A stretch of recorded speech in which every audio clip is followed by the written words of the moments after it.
Everyone, I call the Wednesday, April 2nd, 2025 council meeting to order. I met with council members earlier today at 5 p.m. in the sixth floor council conference room for a briefing to discuss tonight's agenda.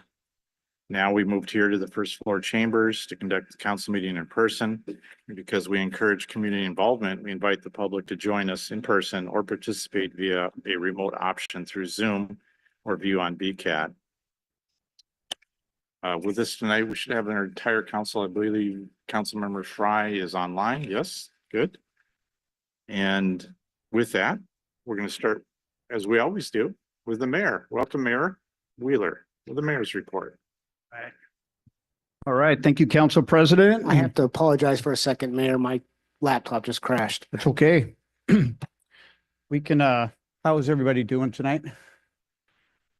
Very good. You enjoying the spring weather?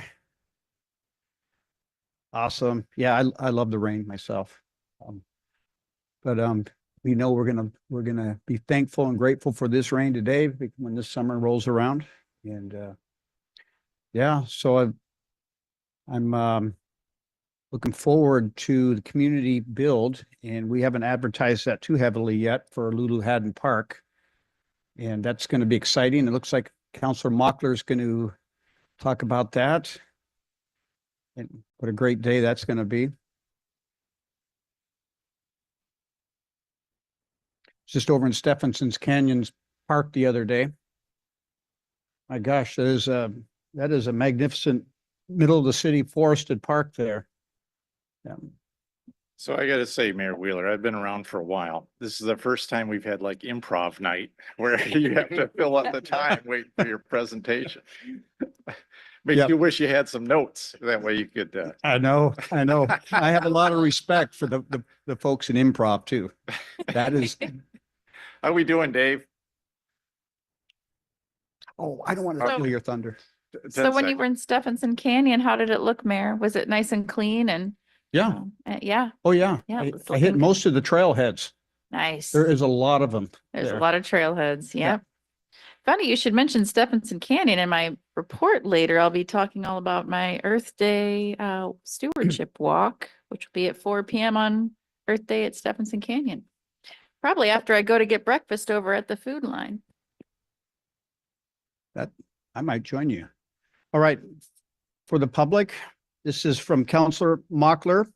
I'm not going to steal her thunder. I know she's been looking forward to this day, but Haddon Park Community Build is coming up. This is the flyer that you're going to see widely distributed. All right. Dave, did I get the thumbs up?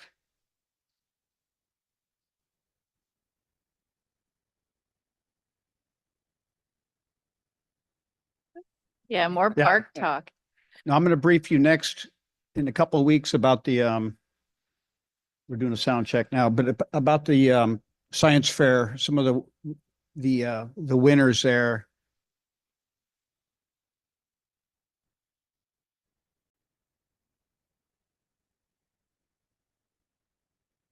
I think we're live again. All right.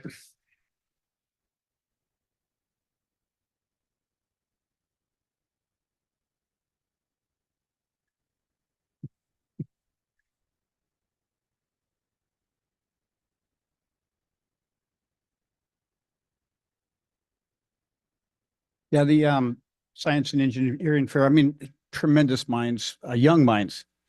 And the mayor's challenge, we had some two that used artificial intelligence to solve problems, come up with solutions to problems in real day city life. And I'll share that with you next mayor's report.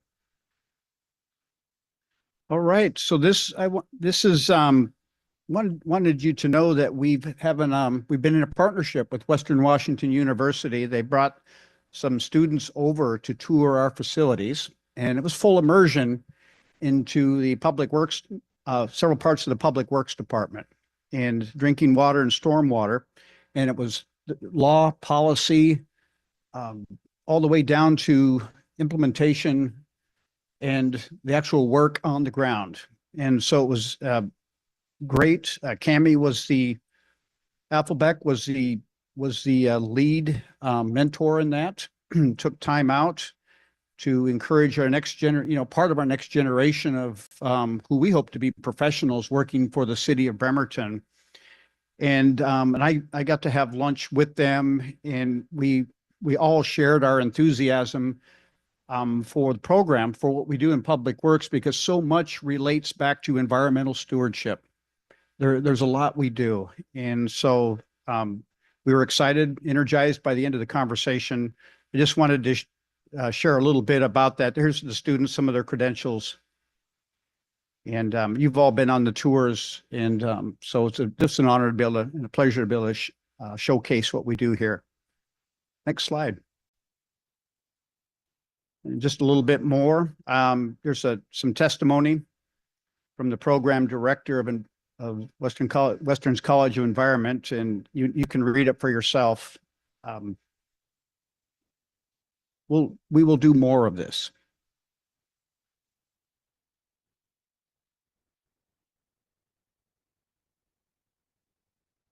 I'll read one just in case somebody's just listening in, but I walked away with a deeper understanding of the challenges and responsibilities involved in water policy and management.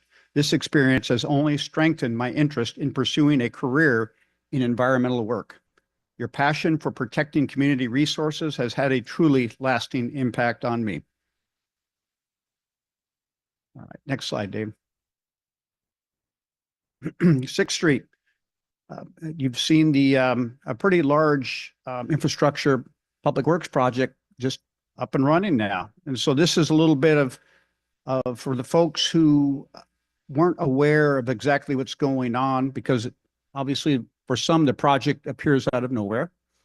And this is kind of given a little bit of a highlight of what we're doing and some of the construction impacts. And we can look at construction impacts, and of course, anybody can sign in at the Stay Informed website, email any one of us, email me. And the benefit that I want everybody to look at is at the bottom, and I can attest to that this works. Smoother, quieter rides, fewer potholes, utility breaks, enhanced accessibility for all users, cleaner streets with better drainage. So that'll be the goal as we work through inconveniences of a pretty big construction project. Next slide. Now, Quincy Square, between the Monday 4/14 and Friday 4/18, I wanted to highlight this. I gave you a little bit about some ADA accessibility, accommodations we made last mayor's report, but I wanted to share this because it's going to be a fairly big closure scheduled for that week. And the map's going to tell the story. At the bottom, though, I think it's important.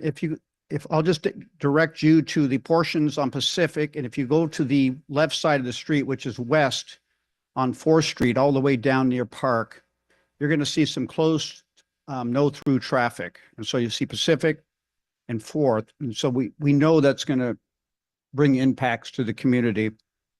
So just for everybody's information, 4th Street and Pacific will still be accessible to pedestrians. Washington Avenue, we will have free 2-hour parking for that week there to help accommodate for the lost parking that's on the streets.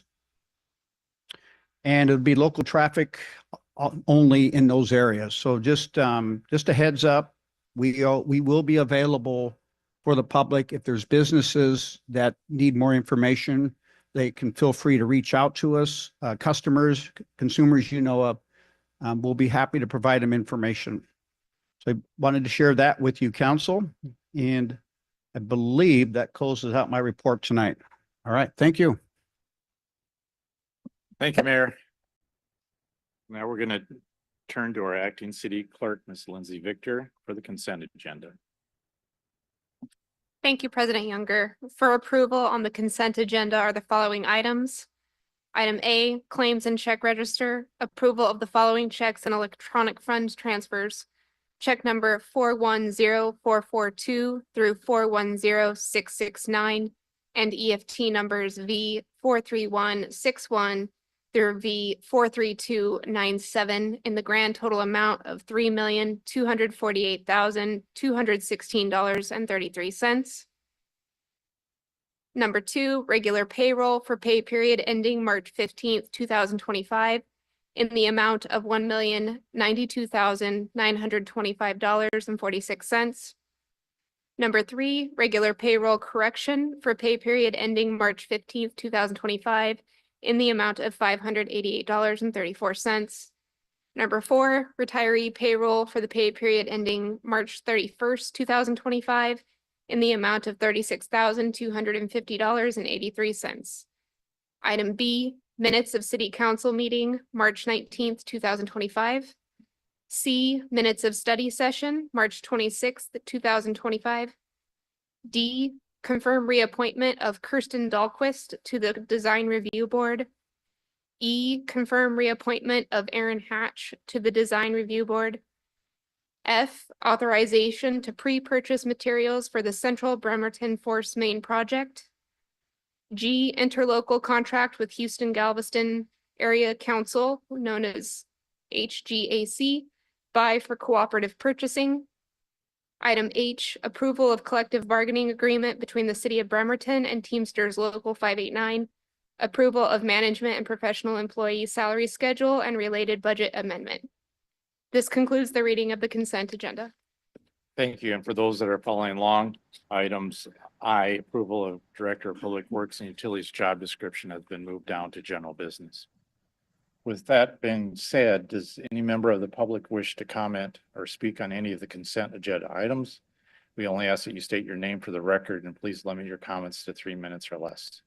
So, opening it up, does any member of the public wish to comment on any of the consent agenda items?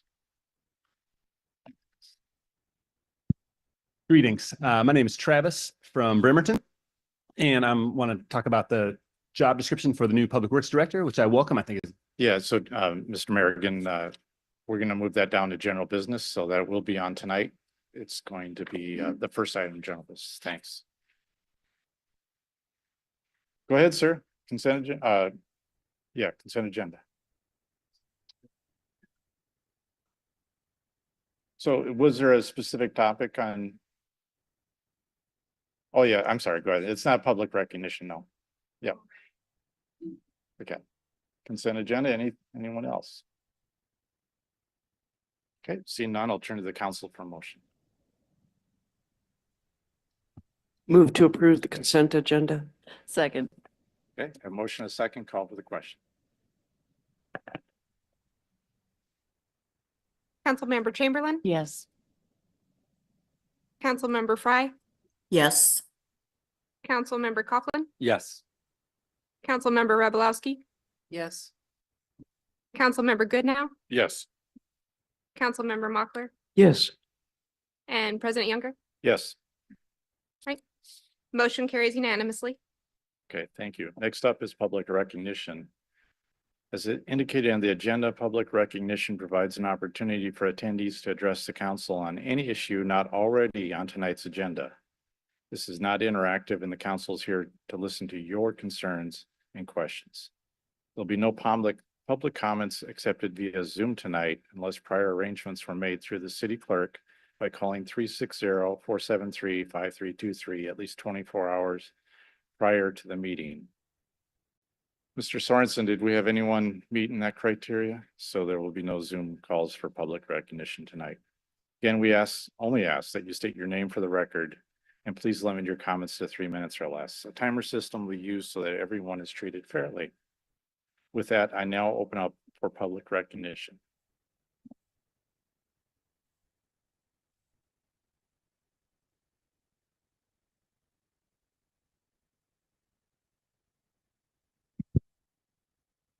Good evening, you guys. I'm Jocelyn with the Bremerton Prayer Walk and also part of Rock the Block. And I came here, I wish I would have put some pictures up because there are two individuals. You know, I come here and I speak almost every time that I have the opportunity to about some of the conditions that we see down on the streets and kind of what we can do in these interim steps before we have more resources available and just kind of the lack of resources that we currently have available. This past week, we had an individual who suffers from mental health, and boy, does he have the most beautiful smile when you get it from him. He is pretty special. And he had been begging to go to Kitsap Mental Health Triage Center, and for some reason, and still that's a little bit unclear, he was unable to get into there. And he was hit by a car, ended up going down to Tacoma General down there, and he was listed as a John Doe until one of my colleagues from Rock the Block was able to go down and kind of intervene. And that's one of the problems that we have, is that these individuals, they're wanting help, they're begging for help, and the resources are just not there for them. We have another individual on the streets who I had the opportunity that I could sit with him for 6 hours in the emergency room to try to get the help that he needed in order to get into detox. This man served our country, and the horrors that he faced serving our country has created many demons that drugs are the outlet for him at this point in time. And sadly, that's a lot of people on the street. And he was unable to get help at the hospital, so he couldn't get into detox treatment. And now this young man who served our country for 4 years is sitting on the streets trying to get these legs better through antibiotic use, which it hasn't helped yet. And so I'm coming because we have an opportunity to really provide some kind of safety. You know, we've talked about canopies down there. We've talked about bathrooms down there. We've talked about hand washing. Just these simple things that we've shown can work, can help these individuals until we can find them the resources available. There is so much hope on the streets. We are seeing it every day, 30 how seconds. how people are really wanting to come off the streets and wanting a better life for themselves. And we're failing them because we don't have the resources available. And then we have them just get worse down there. We got people dying. We got people getting hit by cars. And truly, it's becoming quite devastating. And we can do better. And I know Bremerton's better than that. So thank you for your time. Okay, thank you.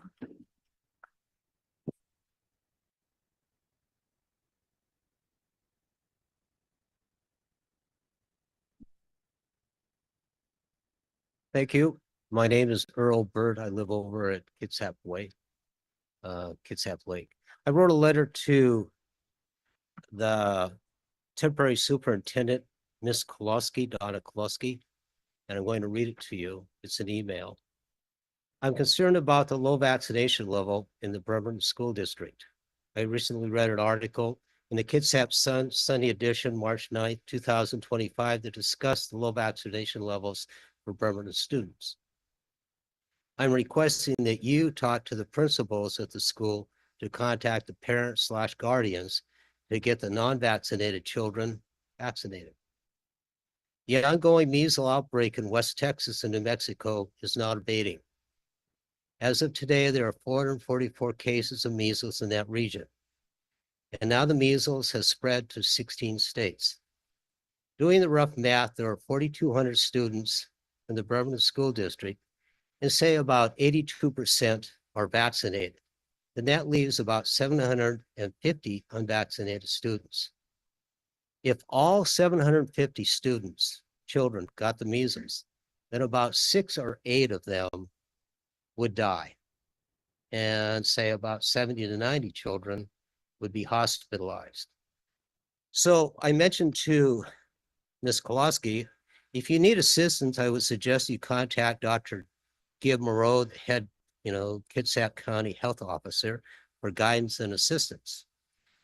I would also suggest that you forward or include in your email communications the new Bremerton School District Superintendent, Mr. Slade McSheehy, to keep him in the information loop. I would also suggest that you keep the mayor and the city council here in Bremerton, you guys, in the vaccination information loop. Thank you. Sincerely, Earl W. Burt. Why would I put you on there? Are you in the vaccination business? No. Is the superintendent in the vaccination business? No. But what I'm seeing from President Trump, the Secretary of Health, Mr. Kennedy, and the Republican United States senators that confirmed Mr. Kennedy, we are not getting support. Mr. 30 Kennedy, seconds. Mr. Kennedy made a comment just about 10 days ago. He said, measles can be taken care of with cod liver oil and vitamin A. That's wrong. Measles can be taken care of with a vaccination. So thank you for your time. Okay, thank you. Anyone else for public recognition?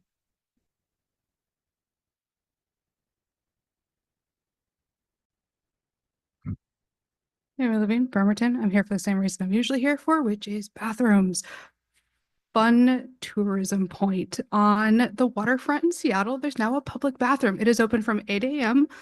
if I recall correctly, 8 p.m., which is a good 12-hour period. It'd be nicer if it was all the time, but I recognize that they're also providing staff concierge there, not because they're going to dry your hands for you, but just to make sure that the bathroom's being used appropriately, to help you give people guidance on using the bathrooms. They have this really cool sink that has a built-in soap, water, and a really fantastic blow dryer for your hands that goes straight into the sink, so you're not getting it everywhere, and it works really well.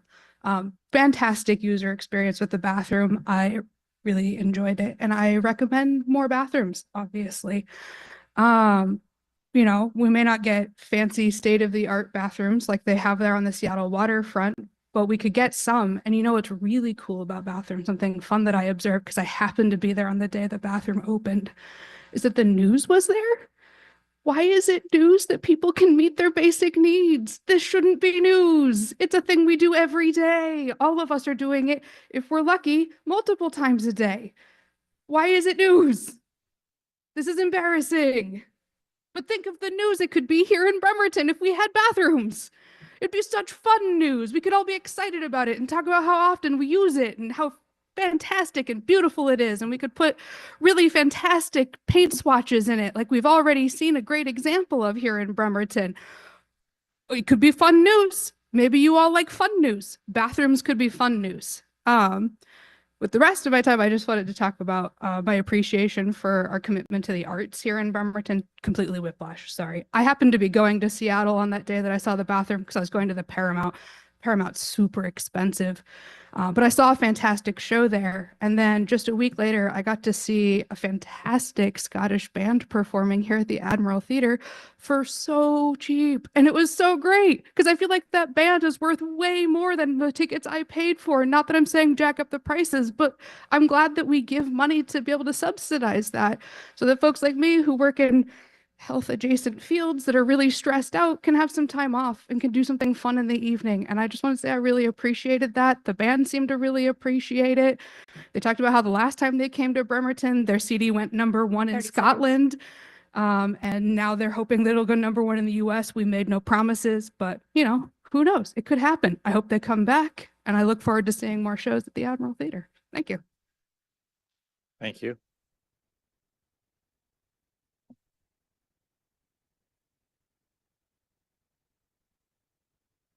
Good evening. My name is Andre. I'm a member of the League of Black Male Voters here in Kitsap County. I'm here on behalf of the Kitsap Juneteenth Freedom Festival Committee to request the board's support of our annual Juneteenth celebration. This year, the celebration is on Saturday, June 14th, 2025 at Evergreen Park.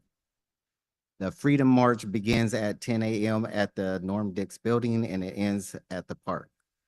For 23 years, the Kitsap Juneteenth Freedom Festival has been a vital part of our community, celebrating Black culture, resilience, and the emancipation of enslaved African Americans.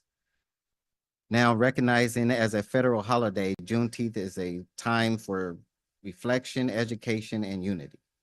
Yet, despite its significance, our festival has been largely self-funded, while other major local events such as Pride, the Blackberry Festival, and Armed Force Day receives some natural financial backings. In light of this This support is more important than ever. We ask the board to consider ways to contribute. In addition to the financial support, we welcome opportunities for the board to participate. The following are ways that the city can participate.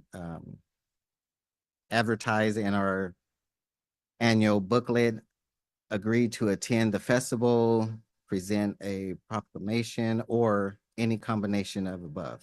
Your support would help ensure that Juneteenth continues to thrive as a vibrant and inclusive celebration for the Kitsap County community. We appreciate your time and consideration and look forward to working together. We will follow up with an email and answer any questions you may have. Thank you. Thank you, sir.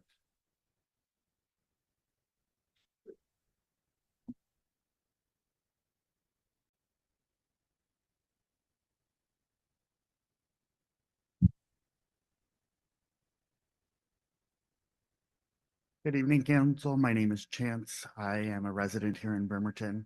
I was here a few weeks ago and I spoke to you guys about the importance of DEI, and we were talking about negotiating the tough new rules and new executive orders. I wanted to bring a case study to you to show why it's important that we maintain where we are and that we don't give in to this administration. How many of you know what Black Lives Matter Square is, or was? I should say was. Okay. For those of you that don't, it was about two blocks in Washington, D.C. that they had transformed into a park with big Black Lives Matter right in the middle of the street.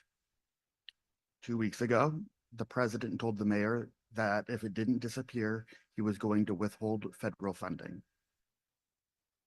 They have since taken out the park, but you know what they haven't gotten back? Their federal funding. You can't negotiate with somebody who negotiates so consistently in bad faith. I know $19.1 million is a lot. I am encouraging council and the mayor's office to start looking for other funding sources for those programs now, because once the mayor told the federal government by pausing that DEI hire, hey, this $19.1 million, yeah, that's our sore spot. If you hit that spot, we're going to do whatever you tell us to do. It just makes sure that the next time the Trump administration wants something from Bremerton, they know where to hit. So the only way for us out of this now is to tell them that we're not going to move. Either that or the government here, the local government, is going to have to become very collaboratorish. And I don't think you guys want to collaborate with the Trump administration. I don't think it's in the best interest of our community. I don't think it's in the best interest of any of you that have to stand for election. And I don't think it's a good idea at all. And while I'm talking about DEI, I appreciate the council statement, but I do not think that silently hiring and continuing the process was the only thing that needed to happen to rectify that situation. I believe that the mayor owes the marginalized communities of this city a formal written apology 20 for his seconds. actions. Thank you. Okay, thank you. Anyone else for public recognition? Hey, everybody. I'm Travis from Bremerton. Last time during study session, there was a question. Someone asked for clear answers about really good questions about what is a bike lane? What is protection for a bike lane? What happens if a protection comes and goes? Is that still a good thing? So humbly, I would offer my suggestions on those. I'm not an expert. I'm certainly not an engineer. However, for about the past 20 years, my primary form of transportation has been on a bicycle. And over the past 8 years, I've been an advocate for safer streets. And so that lived experience hopefully is useful here. There's 5 types of bike lanes. 3 of them are official. 2 of them I made up.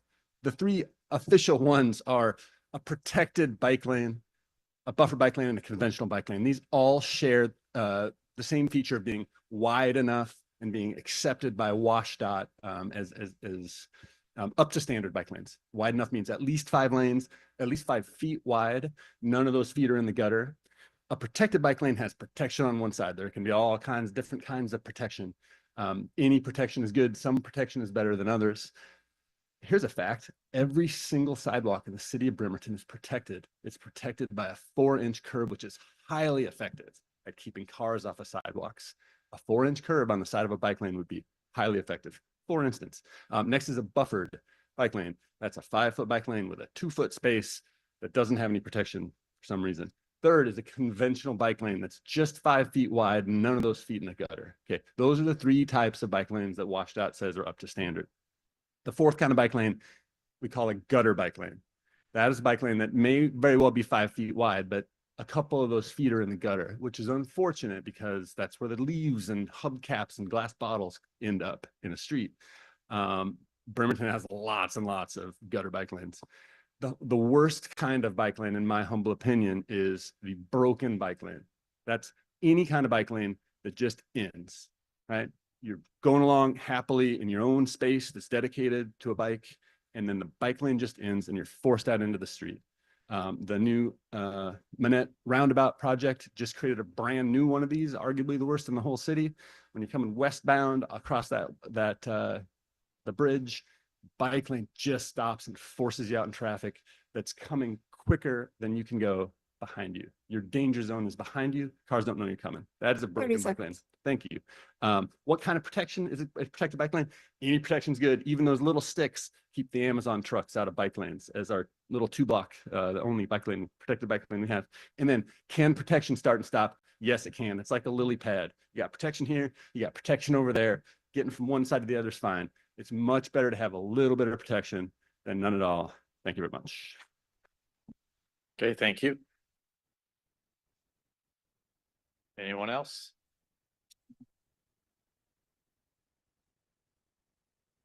Hi, my name is Alden Bradford. I just want to let you know morel mushroom season is upon us. I saw some this morning growing right here in Bremerton, so keep your eye out on any patches of loose mulch. I can tell you it made a great lunch. Thank you.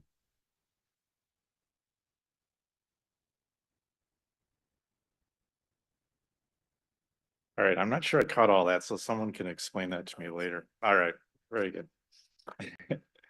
Anyone else for public recognition? Seeing none, I'm going to close public recognition. Again, I'm going to turn to Ms. Victor for the general business.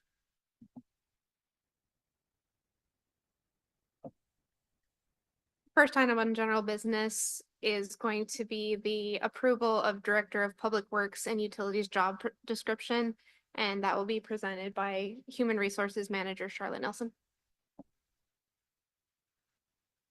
Okay, welcome, Ms. Nelson. Thank you. So I'm just going to go over the process that we went through to get to this job description. It started with the Director of Public Works reviewed it, came to HR for review, and then we also had a 3-person committee from City Council weigh in and help create the job description. And that is what we have today. Thank you. Does any member of the public wish to comment on this item?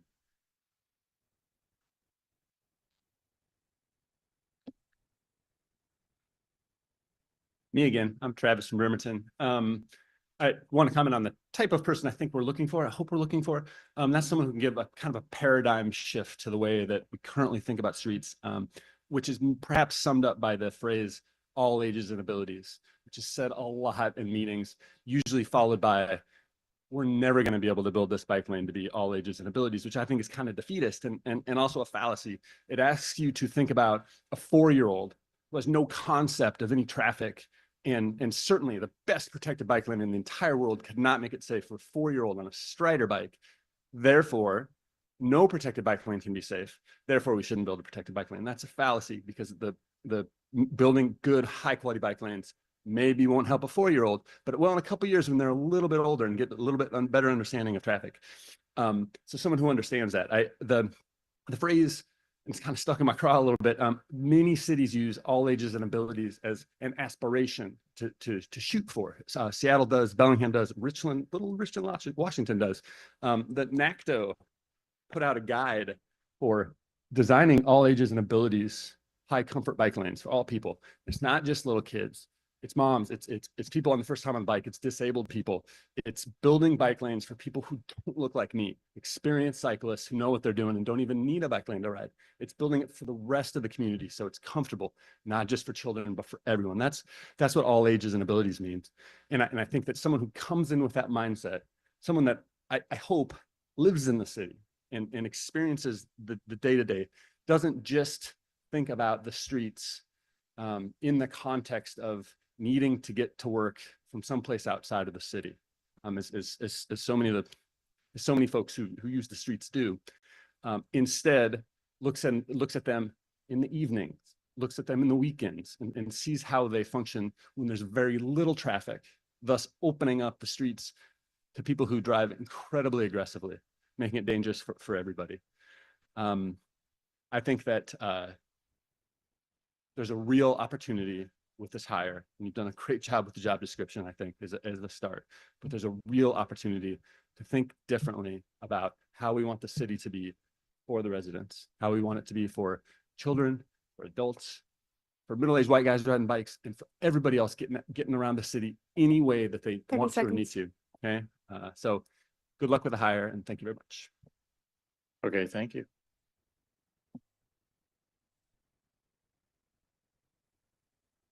Hi, my name is Alden Bradford.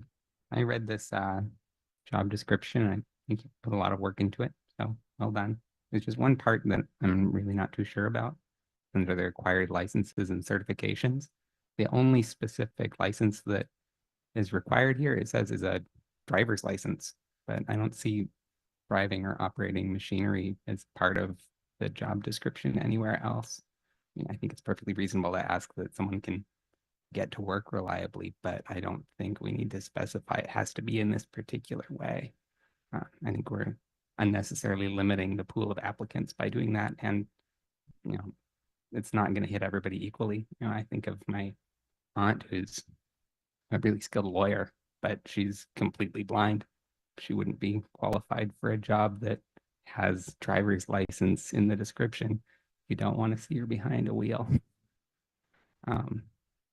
So I can ask that you, if possible, just remove that from their requirements. It doesn't seem to be particularly relevant to the job. Thank you.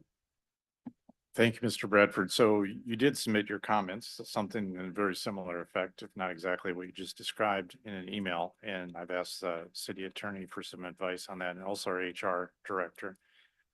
Attorney Fennell, do you have any comments on what Mr. Bradford said as far as the city's policy on requiring a driver's license? Sure. And Charlotte is also here in the front row if she wants to add anything. But the position does have some requirements. I have to use my best posture so I have eye contact with you.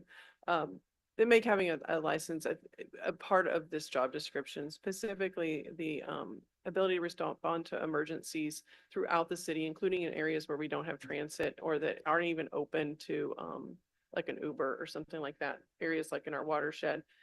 Same thing goes for site visits and any sort of meetings across the city. That doesn't mean that there's not an ability to make accommodations in the position, and Charlotte can speak to how that process works as well.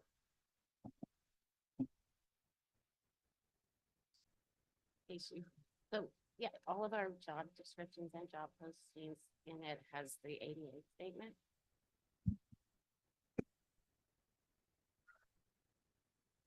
Okay. So all of our job descriptions and our postings will include the ADA statement, which allows employees or applicants with disabilities to request a reasonable accommodation to do the job. So for this one, though, it would be a little tougher because of emergency response to allow people without driver's license to apply. Okay, thank you. Anyone else from the public wish to comment on this? No, Dave, is anybody online? Got to make sure I do that. Check. No. Okay, thank you. So seeing no other public comments, I'll turn to the council for a motion. Hi. Go ahead. Okay. Move to approve the Director of Public Works and Utilities job description as presented. Do I have Second. I have a motion and a second. A very loud and confirming second, I mean, Okay, now I'm opening for discussion. Councilmember Chamberlain. And so my understanding for this job description is that we had a 3-person ad hoc that met not only with our HR department, but also with our, what's the term for it? Our recruiter, and addressed some, kind of had a really robust conversation with the recruiter and also with HR. There was also some public comment, or not public comment, but some discussion at study session, and some integration of language from another counselor. I think that the purpose of bringing this to general business was to receive some more public comment on it and also to have some more discussion. So I'm looking forward to that discussion. That's all. Okay, thank you, Councilmember Mochler. Thank you, Council President. I asked for this to be moved to general business because I think it should go to another study session. The reason I think that is that for years, I have listened to the public and especially this council talk about what I have understood over those 3 years to be the fact that Public Works does not have design capacity. They rely on contractors and consultants to design things. And both our current Public Works Director and our Director of Finance have repeatedly mentioned that, sorry, that this is 3 times the cost compared to doing things in-house. Again, if my information is faulty, I apologize in advance, but over my 3 years on council, I have seen Public Works employees be project managers. A paradigm shift, I think, is completely in order for Public Works at this time. I think it is fantastic that the ad hoc committee emphasized the visionary nature, and I particularly liked the reference to preserve and improve the quality of life for the city's residents, as opposed to the quality of life for everybody who uses our streets to commute. But most public works departments focus on maintenance. This one does not. A visionary director with experience in design would attract other visionary young engineers who want to design projects, who want to do traffic calming, who want to incorporate everybody, to have our streets be available to all. Because that's what a visionary does. The current job description is very much, and I missed all this discussion, I apologize. I was away from email for 10 days, pretty much. But this is a really good manager position. It's a beautiful job description of somebody who can manage projects, programs, and people. I think we need something more. I think we need a break with the past and to move forward into the future to create an experience of Bremerton that will attract more people who aren't just interested in driving fast through Bremerton, but in living on streets where, I'm not saying their kids can play in the middle of the street because, hey, but where their children can walk the streets, where they can walk to the school bus, where my next door neighbor won't have to drive her child 2 blocks to the school bus stop. And I think we should take the time to do this. The Public Works Department operates with, in my experience, extraordinary efficiency. And I think a 2-week delay is not going to completely cause chaos in Bremerton. As you all know, I really like to talk, but I'm going to stop and just really urge my colleagues to bring this to the subsequent study session, look at some comparables of public works directors who have effected change and modernized their cities. Thank you. No worries. And before I get on to another council member's thoughts on this, I struggled with doing a point of order. So normally the maker of the motion and the second doesn't speak against the motion. The The second can? Oh, then I apologize, and I'm glad I let you have your discussion. So no harm, no foul. With that, I am going to open it up to the rest of the council for questions or comments. Councilmember Coughlin. And then Dave, you remind me if we see Councilmember Fry, please. Thank you. You have the floor, sir. Well, thank you.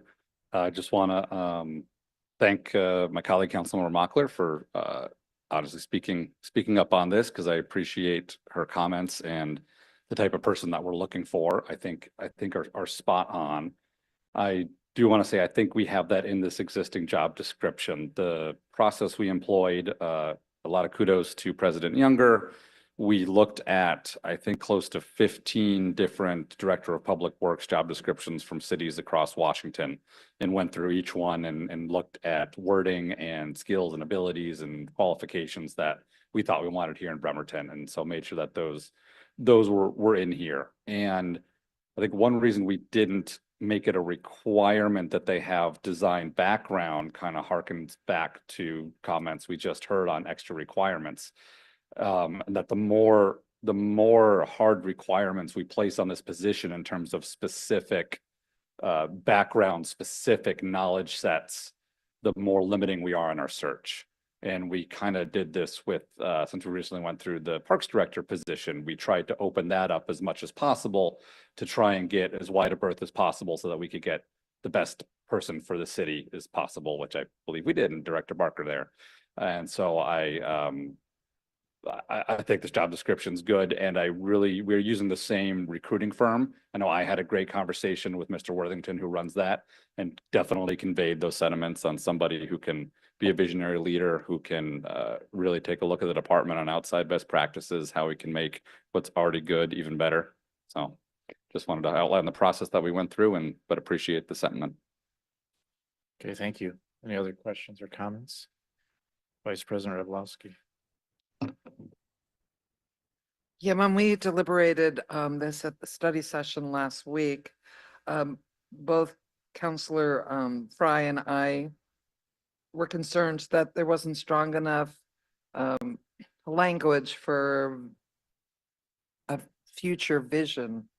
But then when I reread the second paragraph of our essential functions, I do think that the majority of what we want is in there. And so at this, and I was on the committee that helped write this job description, and for Eric, it was like, or President Younger, it was probably like herding cats for a while. We had stacks of different job descriptions and we managed to pull them apart, and then our human resources manager got them put back together. I think after speaking with the recruiting firm, I'm sure I echoed what Councilmember Coughlin said and President Younger said. We're very strong in our commitment to not, I don't want to say repeat mistakes. I want to say to help find the right person who can lead us for the vision for the next 20 years. So I'm satisfied with the job description as is. Okay, thank you. Any other questions or comments from the council? So just for clarification, I'm going to ask our Charlotte, if you come up and explain what is the next process? So if the council votes tonight and approves the position description, what happens next? I'll reach out to Steve Worthington from Prothman at first thing in the morning, and they will get it advertised. And then they go through the applications, and what they'll bring to us is the top qualifying applications.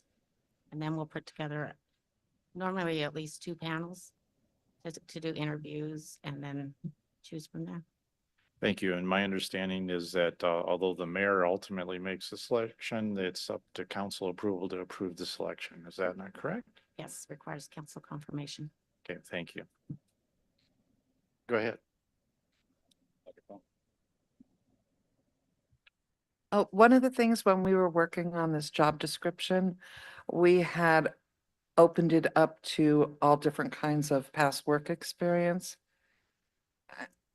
And I'm not sure where that is, and I'm wondering if you have the full. It's in there. It is? It is in there. It opened up to, I think it was environmental studies. It doesn't require a PE as tradition, correct? Paid for, right? Yeah, it's in. Okay. All right, thank you. Okay. Okay, there it is. Any other questions or comments from the council? Seeing none, call for the question. Councilmember Frye, Yes. Councilmember Coughlin, Yes. Vice President Roblowski, Yes. Councilmember Goodnow, Yes. Councilmember Mochler, Respectfully, no. Councilmember Chamberlain, Yes. and President Younger. Yes. The motion carries.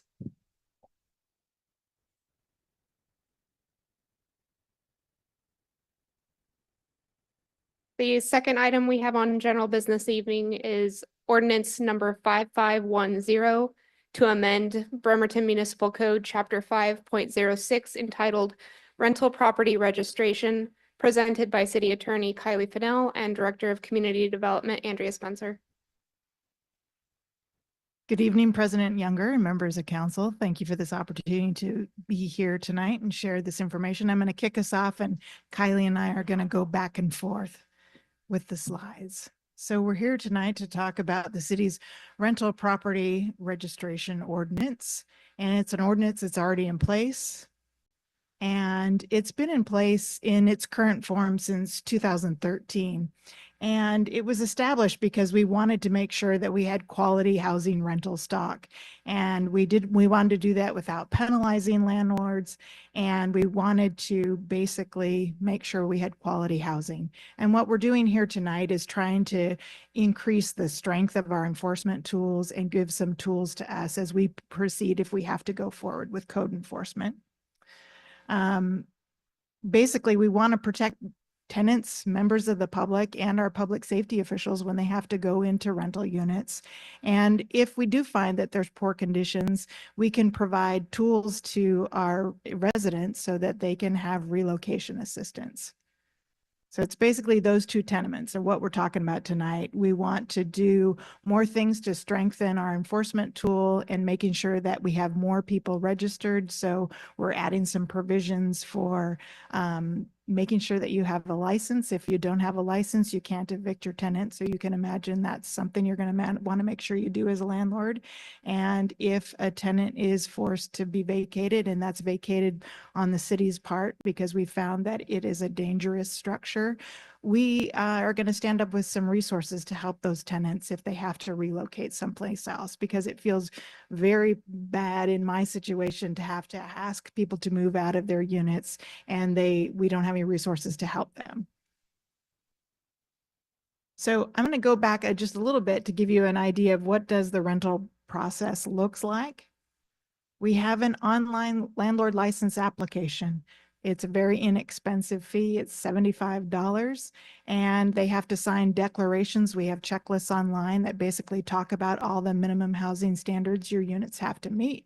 You fill that checklist out and you submit it to us. And when you make that application for your landlord license, you have to, part of that is getting into the landlord license notification program that's run through our police department. So you own a rental, you'll get notifications if there's activities at your property.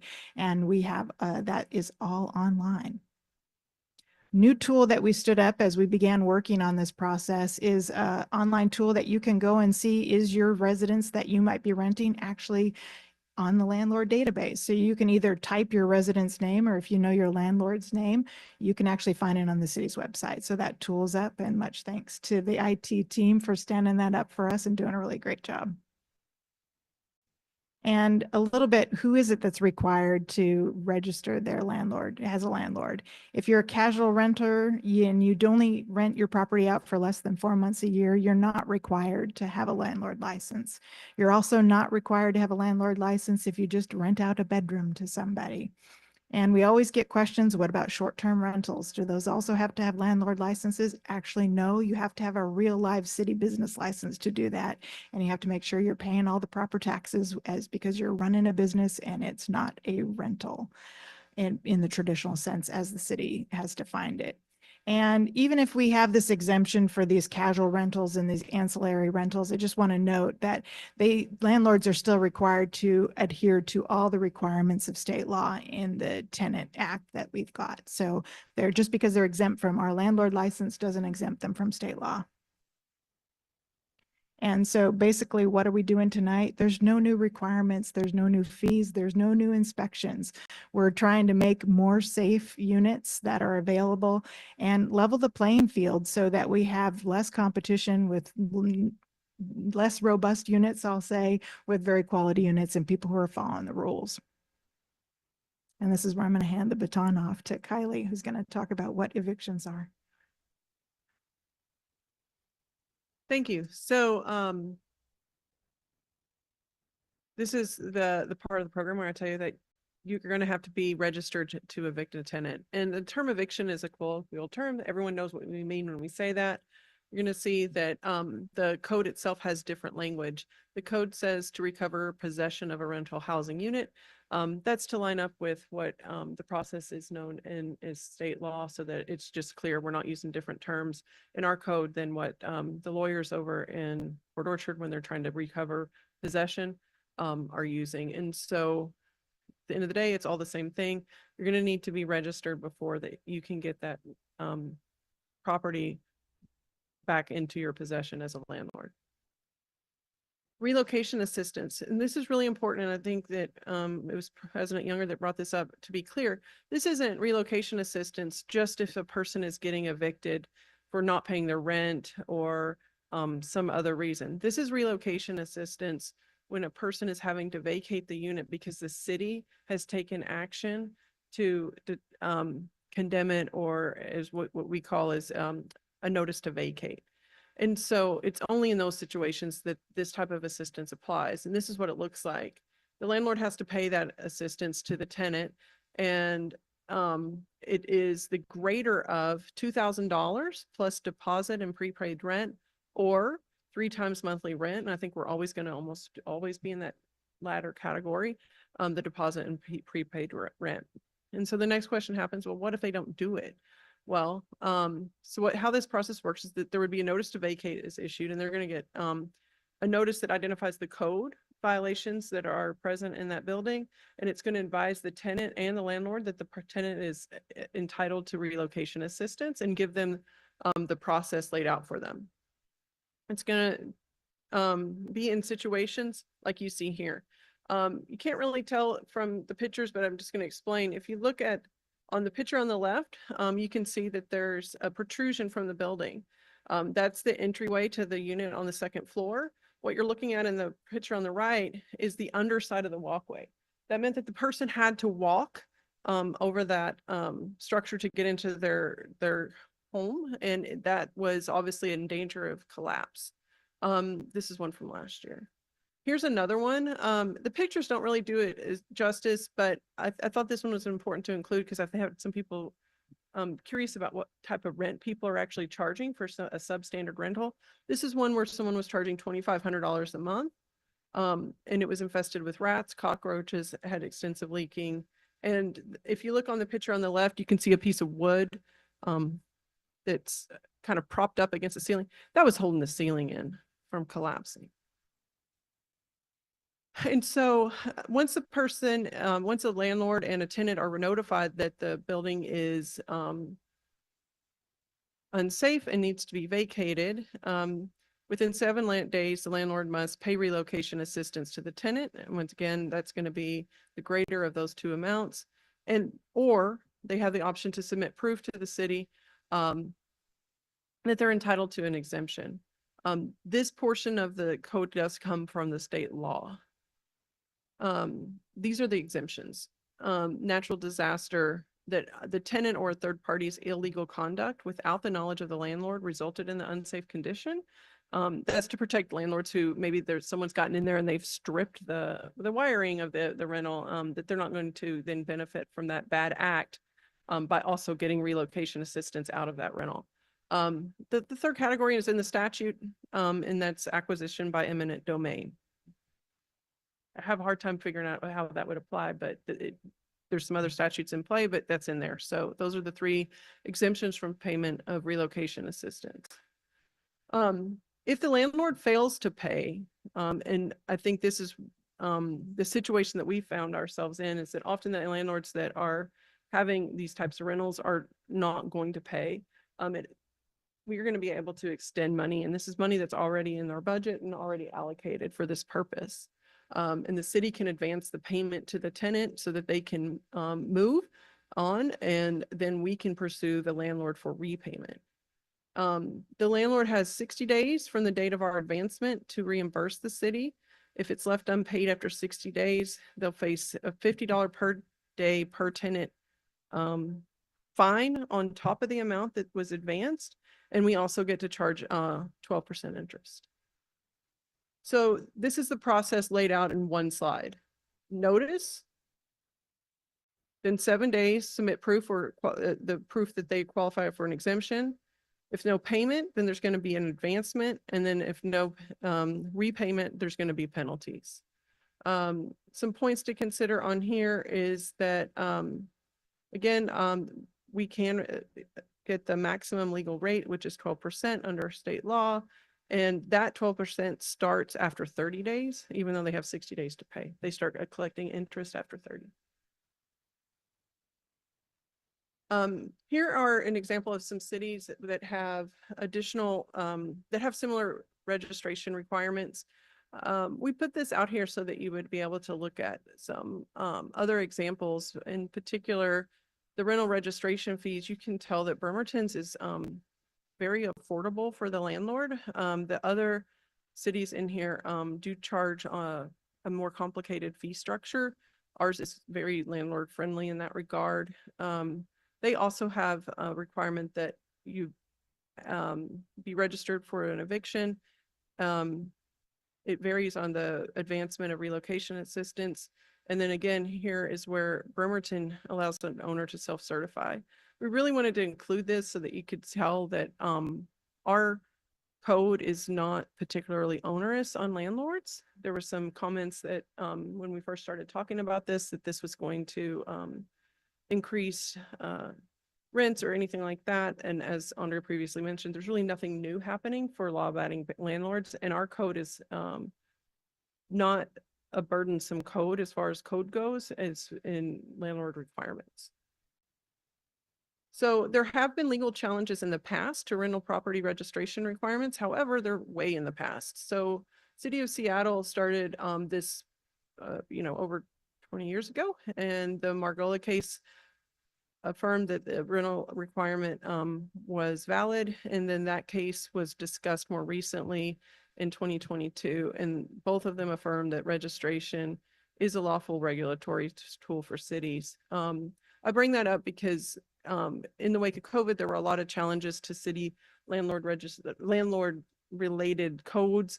This is not one of them. This one is tried and tested, and I feel that does not pose much risk to the city. And I will pass this back to Andrea to discuss budget.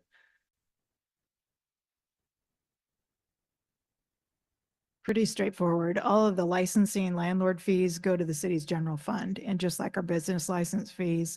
But when it comes to any of the code enforcement fines and penalties, that replenishes the abatement fund. And the abatement fund is what we're using to pay for the rental relocation. And we have money set aside that's been earmarked just for this relocation process. The abatement fund is what we use to do what you've seen on some of the property cleanups and tear downs in town. But we would use this as earmarked for the relocation assistance. And we don't need a budget adjustment for that.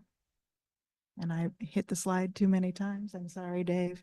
It was just reiterating, no new fees, no new changes. The only thing we're doing, trying to basically enact our a little bit more tooth to our regulations to make sure that people get registered. And if I had a Christmas wish list of all things when we have to do these abatements, it would be, please help us with this relocation assistance, because nothing hurts more than trying to tell somebody you live in a unit that's not safe and being able to give them resources when the landlord won't do it. So if I had a Christmas wish list, that would be at the top of it. And then we have some slides he's going to share about community outreach, and maybe if he's having to reboot, oh, it's fine. I just clicked too much. I'm going to switch to, and Kylie's going to share what she's done. It's not working now. With community outreach and what we're going to do from here. So we added some slides from our presentation that we did last week. So this is some new stuff in response to Council Member Fry's request. So this summarizes the outreach in preparation for these changes. This is the things that we've already done and that I talked about last week. And so we have launched the DCD landlord license lookup. Look for you to give it a try. It was an earlier slide. You can find it on their page. It's just let us know if you have any problems with it. It is new. Obviously, we've collaborated extensively with Kitsap Legal Aid Services. We've also reached out with Northwest Justice Project and the Navy League, Navy Regional, the JAG office. And I attended a Kitsap County landlord tenant practice and procedure meeting. Next slide, please. This is post-adoption. This is what we have planned. And we have developed some handouts that actually John did, Hickling. So take a look at these. I think these are great. These are just some kind of like an infographic. How am I eligible? How much could I receive? What if my landlord doesn't pay? And these are kind of mock-ups of community outreach, print and digital materials that we plan to get out there, assuming that you guys pass this ordinance.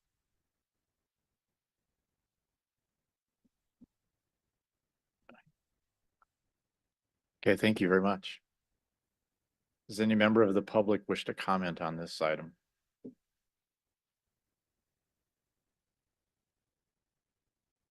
It was a pretty thorough presentation, wasn't it?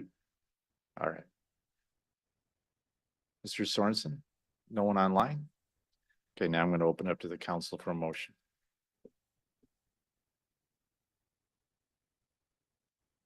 Okay, I'll do it again. Here I go.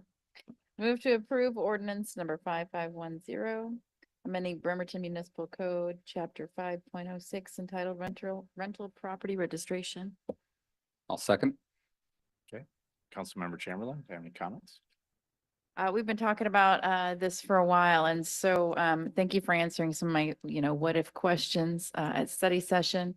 I'm really excited that we, and this is something I know that Director Spencer has wanted, Attorney Fennell has wanted, to get a fund in place and to get it in the ordinance to have relocation assistance provided for folks when there are, when the city has to take action against derelict properties. And I know that that's been on my heart when I've asked you questions about, different properties that we've had to put into abatement or into code enforcement. And I know that that you take that very seriously, that you don't want to put people out without resources, and people who are in these properties are vulnerable. And that's why, and generally speaking, that's why they're in properties that are somewhat derelict, right? And other than that, I'll leave it to my colleagues to comment if they have any other further comments. Thank you, Councilor. I'm good. Thank you, Council President. Yeah, I'm really, really happy to see this. I know council's had a goal currently on the website of, quote, ensure rental housing standards are met, unquote, which is a bit of a nebulous one, right? For us to pass to administration here. So I just want to give a big kudos that I think you came through in flying colors with this solution. It's really difficult to balance how we do that and protect the most vulnerable of those who are renting, especially in a city where over half the folks who here rent, and we're not penalizing good landlords who are really, really working hard, because it is Oh, difficult, yes. Oh, did he says their hand up? Oh, good. Okay, afterwards, perfect. But there are a lot of great landlords out there who put their heart and soul into maintaining really livable conditions. I have a former neighbor who's right downtown, has a couple properties. That is her. That is essentially her retirement plan, right? She has sunk her life savings into having a couple houses, and she maintains them meticulously, both inside and out. And she is just an ideal landlord. And so that's somebody we want to encourage and make sure is not penalized. And I'm really proud that this code doesn't penalize it, while it still provides standards for landlords who are registering, who are complying with the law, to make sure that that law is met, that we have livable conditions, and that if they don't meet those standards, then there is recompense for people renting. So I think we struck a really great balance here, and just my appreciation for all the hard work on this. Thank you. Thank you. Councilmember Fry, you have the floor. Just echoing other council members' statements. And also, I want to give props if it was John Hickling or whoever it was, that those infographics, the information to the general public. Over half of Bremertonians are renters, and I think that this will really serve our residents well. So kudos, I love it. And congratulations to Andrea Spencer and her team, as well as Kylie Fennell. Congratulations. This was a long time coming. I think it was President Younger who talked about how long. So you'll have to go to him to find out how long we've really wanted this to happen. Okay, thank you. Vice President Revoloski. Yeah, thank you. I for one want to thank Councilmember Mockler and her audit committee, who really worked hard to figure out who was licensed and who wasn't. And it was almost half of the rentals that appear not to have been licensed. So hopefully now those landlords will get licensed. And the self-certification is, and tell me if I'm wrong, is the landlord saying, yes, I've done this, and this. Now, if a tenant feels that their property is unsafe and they contact city code enforcement, then code enforcement may decide that they need the landlord to hire a private inspector to come out and certify what is wrong or if there's anything wrong with the property. So I think this is going to be really helpful, and I'm thrilled that staff from Ms. Spencer's office already agreed to come to my next community meeting on May 1st to give further information on this and make sure everybody in the community understands this now. Thank you. Thank you. Any other comments or questions? Councilmember Mockler. Thanks, Council President. Sorry. Yes, I am really grateful to Attorney Fennell and Director Spencer for bringing this to us. It's making sure that people whose apartment is unsafe have enough money, have a net of safety to move themselves on to somewhere else. That is really great. And I wish it had come from this council as a genius idea, but it did not. It came from you guys, and I really appreciate it. Thank you. Okay, so I'm gonna move on here. First, Council Vice President Rebolowski referenced the approximately 1,800 possible additional rentals that are unlicensed in city of Bremerton. So has any progress been made in sending out a mailing to them? Like, hi, maybe you'd like to sign up for a license?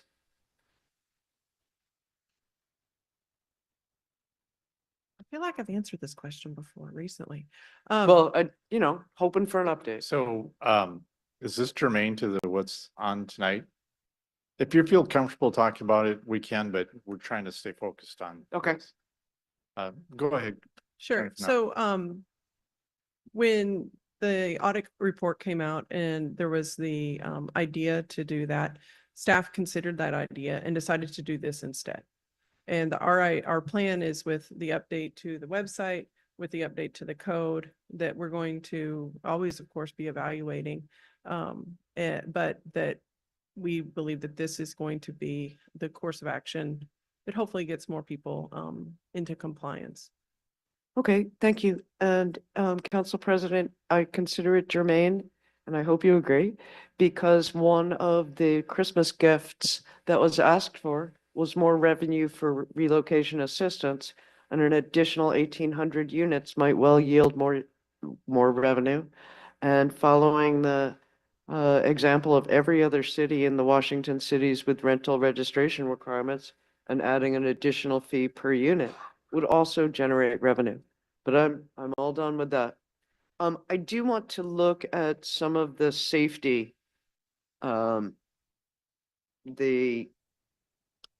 that in the actual language, like if you look at declaration of compliance in the language that precedes this PowerPoint, has RCW 59.18.060 been altered? Okay, presuming that it has not, there are a number of things that are defined in this ordinance that eliminate protections that were existed in previous iterations of this ordinance. Specifically, we were shown a slide of holes through which rats and cockroaches were pouring. Our current definition does not say anything about pests. In our previous iterations, the landlord was required to maintain sanitary conditions. That requirement has been removed. In a previous iteration, providing trash receptacles has been removed. Providing keys to the tenant has been removed. Perhaps more importantly, it used to lead off with overall compliance with the state RCW, Bulagog, 59.18.060. So these, I think, are significant changes that will affect the health and safety of people living in rental units in Bremerton. I may be able to help on that. So I'm looking on page 126 under definitions. And when you look at certificate of inspection, I do believe it talks about that under 060, the Landlord Tenant Act. Yeah, but and- if you look at the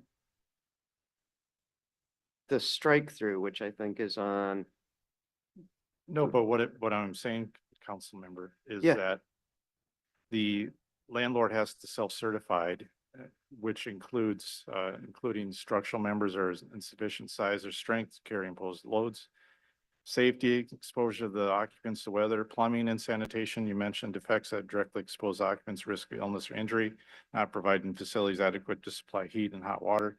And it goes on and on, and it talks about all those things. So maybe it was struck in one area, or you're no, if you scroll down, Council President, to RCW,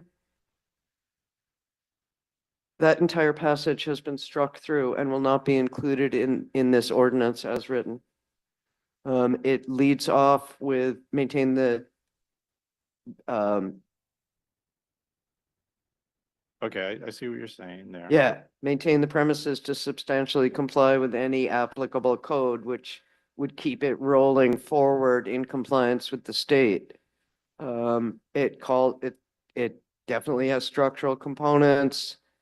Number 3 calls for shared or common areas reasonably clean, sanitary, and safe Sure. from So, defects. I understood. So you're, Yeah, okay, I'm you're, stopping.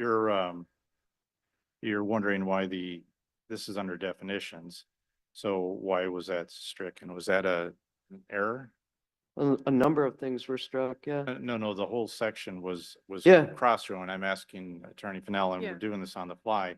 Was that accidentally removed? There's a comment on the left side, and this is not a Word document, so I can't tell what was, or maybe that's just indicated it was changed with the strike through. So is there a reason why? I'm supportive of what you're saying here. Is there a reason why the RCW was struck through? It's referred to. Yes. Yes, there is. Hold on just a second. Sure.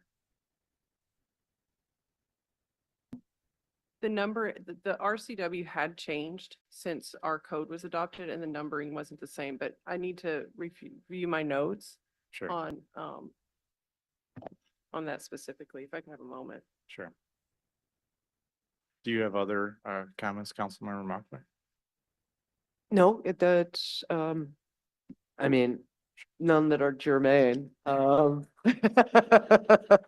I'm working on the germane, but to me, these are things that are of importance, and I'm very happy that you, plural you, and Attorney Fennell are looking at this No, time. no worries. And so to give Attorney Fennell some more time, I'm gonna get to my comments if that's all right, and then we'll get back and make sure your question is answered. All right. Anyone else want to make a comment on this? Let's see, so in the presentation, it was mentioned that this rental registration ordinance was enacted in 2013. I do remember that. In fact, I'm the one that helped write it with Attorney Lubavitch at the time.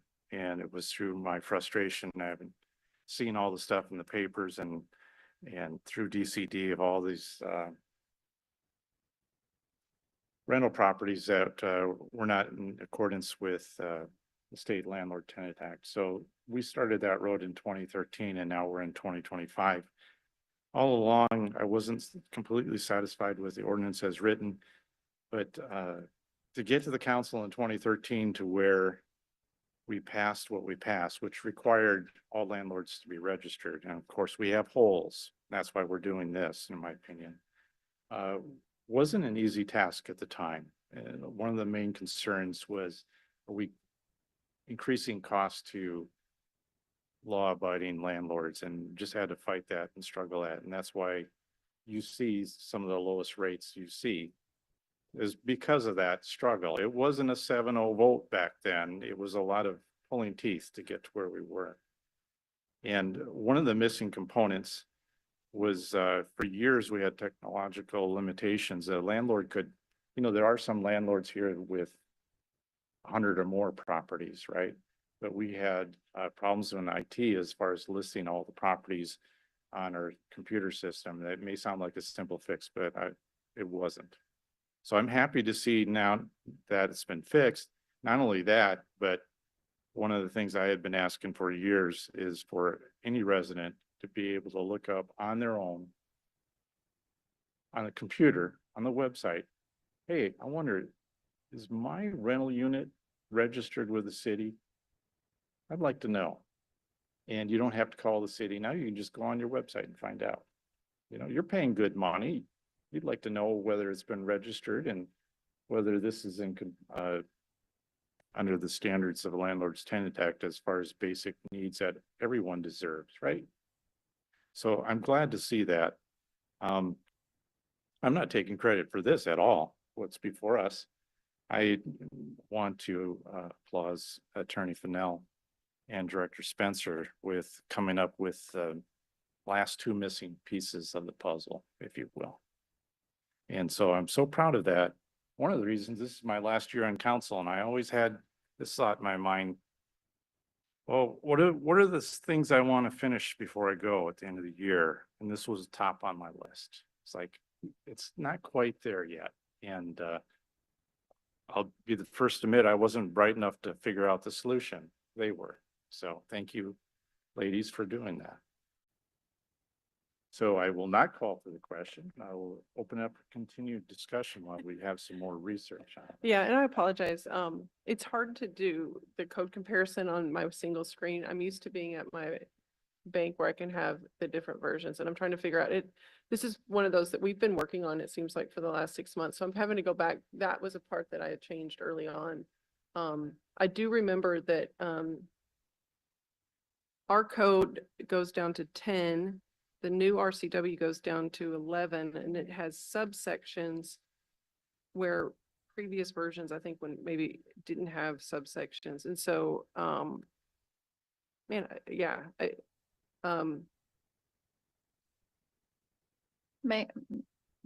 sure. Go ahead. Okay, I have a question. So I'm completely understand Councilor Mugler's concern. So it seems like you've taken out the RCW. RCW means Revised Code of Washington definition, perhaps because it's been revised again. Is that? I see it Right, listed. so I see it listed. I mean, referenced above with some of that, with the A, B, C, et cetera. Would it be possible to add in all of the, you said 1 through 11? Where it's been stricken? Or did you feel like it was sufficiently covered up above under definitions? So, yeah, and so sorry, so the current RCW on the landlord's duties goes through 15. But not Okay. every one of those is related to a health safety issue that you would have on a certification. So the numbering changed from, I think whenever the 10 that we had before. So So what you're saying is the definition is, I mean, we're talking specifically about impairs the health or safety of a tenant. I'm surprised that the state of Washington doesn't consider rodent infestation a health concern. I think it's included in something else. Would it be possible to just put in the new definition where you've stricken through the old that highlights every tenant right? Well, that's what I'm saying. I can't, if we just reference it, it includes things that aren't, I guess, included usually on a certification, I believe. this I is- can I mean, Okay. I can absolutely redraft it to include something different. But I see where you're saying it's not. not everything that's in the Applicable. RCW is necessarily the same type of thing that, like provide,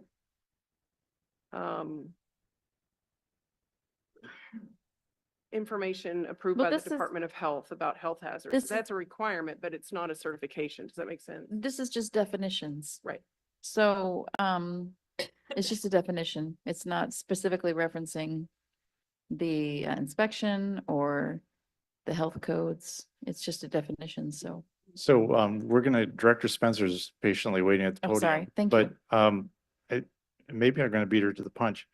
We don't have to define RCW in our ordinance. It is a state law, so Right. we don't need to have that there. That's why perhaps digging back, that's why it's a good idea to strike it. Because the reader can refer to the revised code of Washington for that, and that's what the self-certification is based on, is that RCW. It's kind of a redundant thing. We are concerned about our BMC, and you don't have to define an RCW, which can change. If you put it in our ordinance and the state legislature changes it next year, then we're gonna have the same problem again, and that's probably why it was removed. But I'm gonna cede to Director Spencer. And this is what I was going to add, is that we have handouts on the website for the certification. So the handout that the landlord has to turn into us, that is online, that any tenant can get a hold of. So the material that's on that is based on what the state law says. It's also based on the property maintenance code, which is part of the building codes that we adopt, that talk about infestation and other manners of that as well. So I'm not sure that we need the definition within our code, because we do have these handouts that are up on the city's website that tenants can take a look at and see, oh, my landlord testified to the fact that this meets all these standards. Well, I see 5 different ways that it's not. And so they can actually come to us with their own filling out of the checklist and show us if there's a problem within their unit. All right, Councilmember Mochler, does that satisfy your questions on that? No.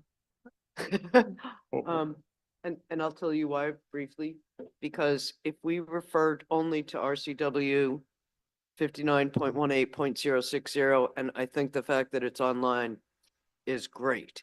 But in this, we have repeatedly, at least twice in the definitions, taken a chunk out of RCW 59.18.060 and said, these are the definitions. So I think if we're striking the entirety of the language of RCW 59, yada, yada, that we should also strike the definition of, that's under, for example, declaration of compliance, certificate of inspection, and possibly elsewhere. And just plug in, the RCW right there. Because if we're constricting it in this ordinance to just part of the RCW, then that puts us out out of sync with the state. And, just didn't go to law school. I just looked up the RCW and it seems to be pretty much unchanged. It's longer. It's longer. Yeah. There's some things in there that. Yeah. So that would be my suggestion, is that we strike wherever it, I think it runs A through H, am I correct? And in all of those places, just refer directly to the RCW. Later, you can burn me in effigy. Yeah, and Councilmember Mochler, in the future, you can contact me ahead of time and we can talk about this stuff ahead of time. It doesn't have to be at the council meeting. I'm really sorry that I went on vacation, but I did. And Right, even before the meeting, like today. okay, No worries. Yeah, we did All put right. our city attorney on the spot. And this is something that I'd like to address. I'd like to have a vote on this today. I don't see why, so Councilmember Mochler, it does say including before that. And so it lists those conditions. So there's nothing wrong for us to put that, paraphrasing the RCW. And if for some reason, we can bring it up in the study session, why we should either remove it or add the entire law, we can certainly do that, but I would advocate going ahead. The ordinance is pretty clear as presented. I would advocate for voting on this tonight and get it on the books. Attorney Fennell. I was gonna say, I'm happy I think that originally it was included to give clarity of what sections of the there, I guess as an example of some of the issues that people could, be out of compliance with. We can certainly remove the lettered sections and just say obligations imposed under RCW 59.18060, and then just say as currently enacted and hereafter amended. It would basically, under definition of compliance, end where there's a comma, and then up top we could have a definition that kind of mirrored that. I mean, I can make that amendment to the code. No worries, but so I hate to belabor the point, but my point is if you want the exact detail, you go to the RCW, but if you're a landlord and you just want the general guidance, you go, oh, okay, this is what it is. And that's why I would want to keep it in there. Well, I think that's why it is in there. Yes, and that's why it is in there. So we're really, in my opinion, making, I understand your point, but I think the ordinance is good as written, as was originally written. And Just really quick, Chamberlain, go ahead. is the RCW hyperlinked in the electronic version? Yeah. It would be. Okay. So the question was, is the RCW hyperlinked in the document? And the answer was yes. So someone could do that. Council, are we comfortable with calling for a vote?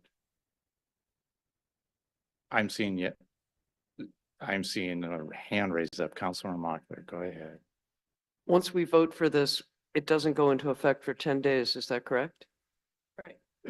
So could we see a revised version at the next study, like by email or something in the next week? A revised version, and this is the ordinance. If we pass it tonight, there's not a revised version. Okay, calling for the question.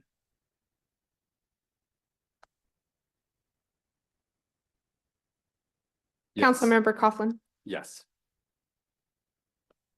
Vice President Redbowski, Yes. Councilmember Goodnow, Yes. Councilmember Mochler, Yes. Councilmember Chamberlain, Yes. Councilmember Frye, Yes. President Younger. Yes. Motion carries unanimously. Thank you, President Younger. And if I review this and I think that there was an error, I will let the council know and send it out by email. But at this point, I'm going to assume that this is going to pass as it is. And then, but if there was a clerical error and something was left out by mistake, do I have the council's ability to do that? I believe I do under Scrivener error whenever. Yeah, I believe so. Under Scrivener error, you can, and you'll just let the council know. Right. Thank you. I'd also like to request a quick break. Yeah, I'm requesting a quick break. All right, no worries. It's 7:04, folks. We're going to take a 10-minute break. We're going to reconvene at 7:14.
1 minute.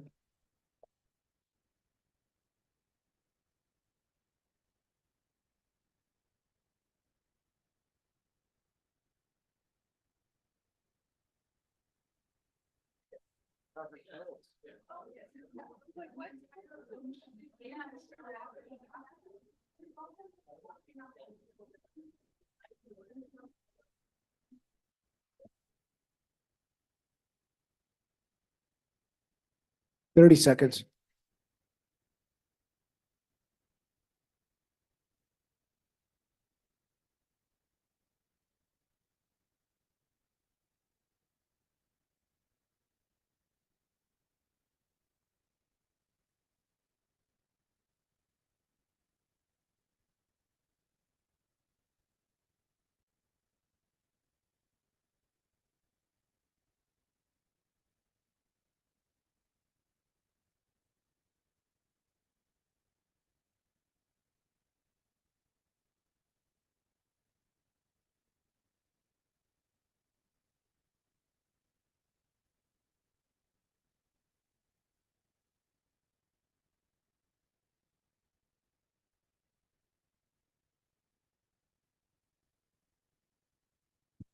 Okay, folks, we're back. All right, the next item in general business is item C, services agreement with Novoa Global Inc. for automated traffic safety program, and that's going to be presented by Contracts Administrator Melinda Monroe. Good evening, Council. You can hear me. And I have a slide tonight, a slide presentation tonight. I'm going to be presenting the award of our automated traffic safety program to Nova Global. I have with me here tonight Heidi Traverso from Nova Global. And it looks like we are ready to go. I have not used this clicker, but I think, oh, okay, very good. Wonderful. Thank you, Dave. So a little background for everybody here, just a refresher as to how we arrived at this evening. The city of Bremerton has 9 automated traffic safety enforcement cameras. They were installed in 2008. So the systems and equipment date back to that time. In 2022, the city issued an RFI that resulted in renewal of our current agreement and no change to the systems from that. And we were able to maintain current pricing. In 2024, a complete legislative update has resulted in a new RCW. Those RCW changes are important and significant to our future and the use of this program.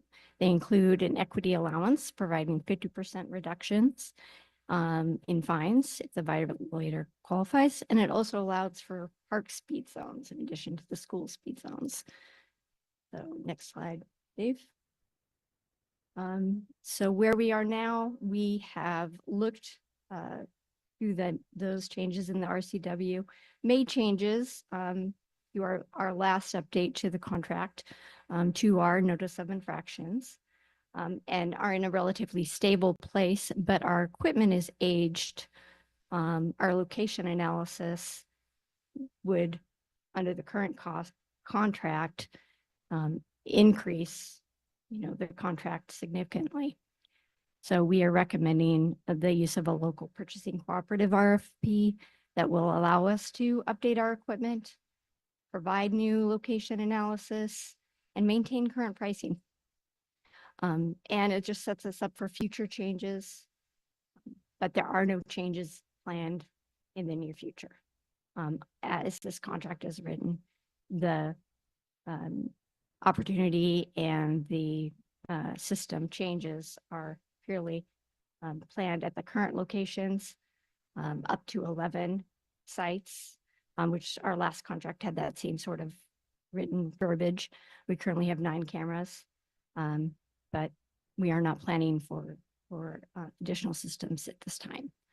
Really just an update to vendors and to systems, which I think you'd be quite pleased about. And For that reason, I have Heidi with Nova Global here. And Dave, next slide. I think that brings us Heidi's portion. Good evening, council. Thanks for having me. It's nice to see you all again in this wonderful spring weather. My name's Heidi Traverso. I work for Novoa Global. We have many contracts in the state of Washington, and I'm excited to be before you tonight to share some information about changing over. Next slide, please. The biggest concern that any city changing vendors would have would be the downtime between the changing of the systems. And so between now with the signed contract to the time of implementation, when your current contract expires in June, we would be doing all of the back end work, the site prep, the violations and forms, integrations with your court services and your payment systems, getting ready to change the equipment out so that when that time occurs, we're ready to go. And it's just a matter of changing out the physical equipment. Next slide. There are many phases and pieces and moving parts to a change like this, but all of this occurs without cost to the city of Bremerton in the background in preparation for the actual change.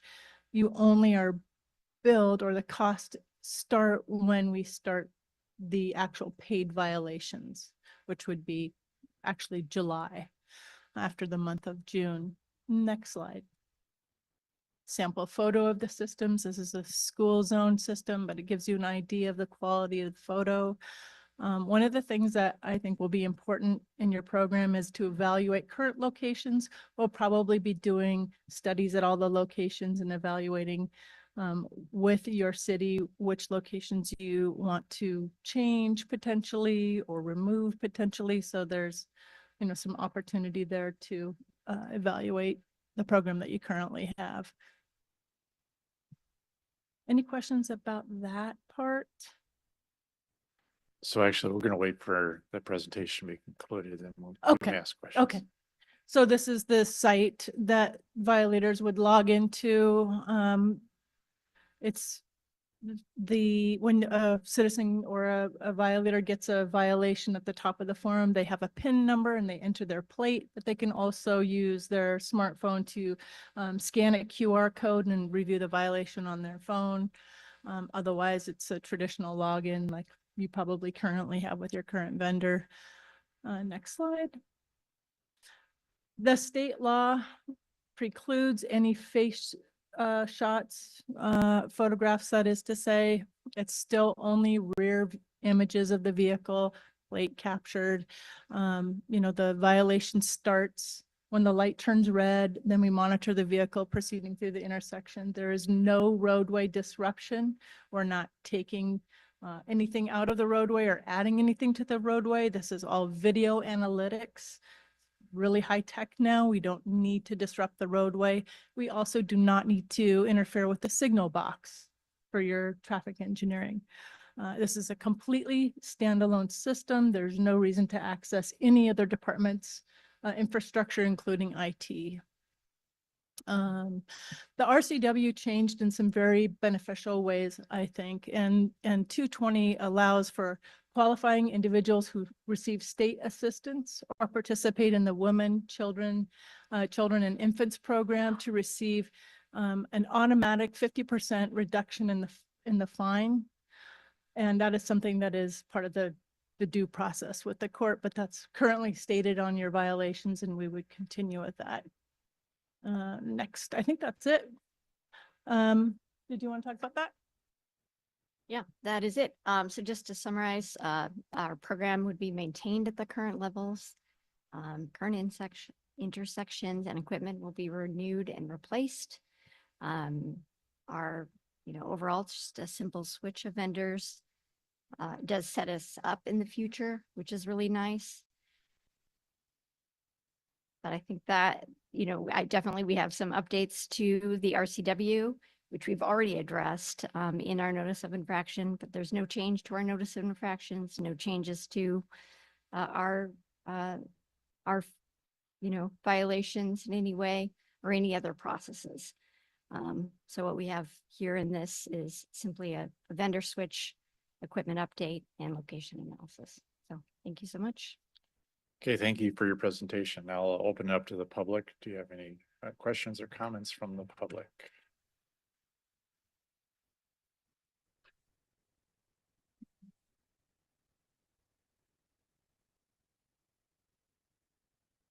Naomi, I was just curious about the locations, if any of them could be on 6th or Warren or 11th, especially 6th, because I wake up at 6 a.m. every day and I know the speeds some of those cars have to get to make the loud sounds that their cars make on purpose, because let's face it, in some contexts, it's really cool, but in the context of 6 a.m. on 6th Street, it's not.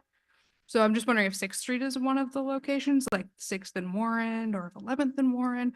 I'm not familiar with all the locations where they are. So just a clarification.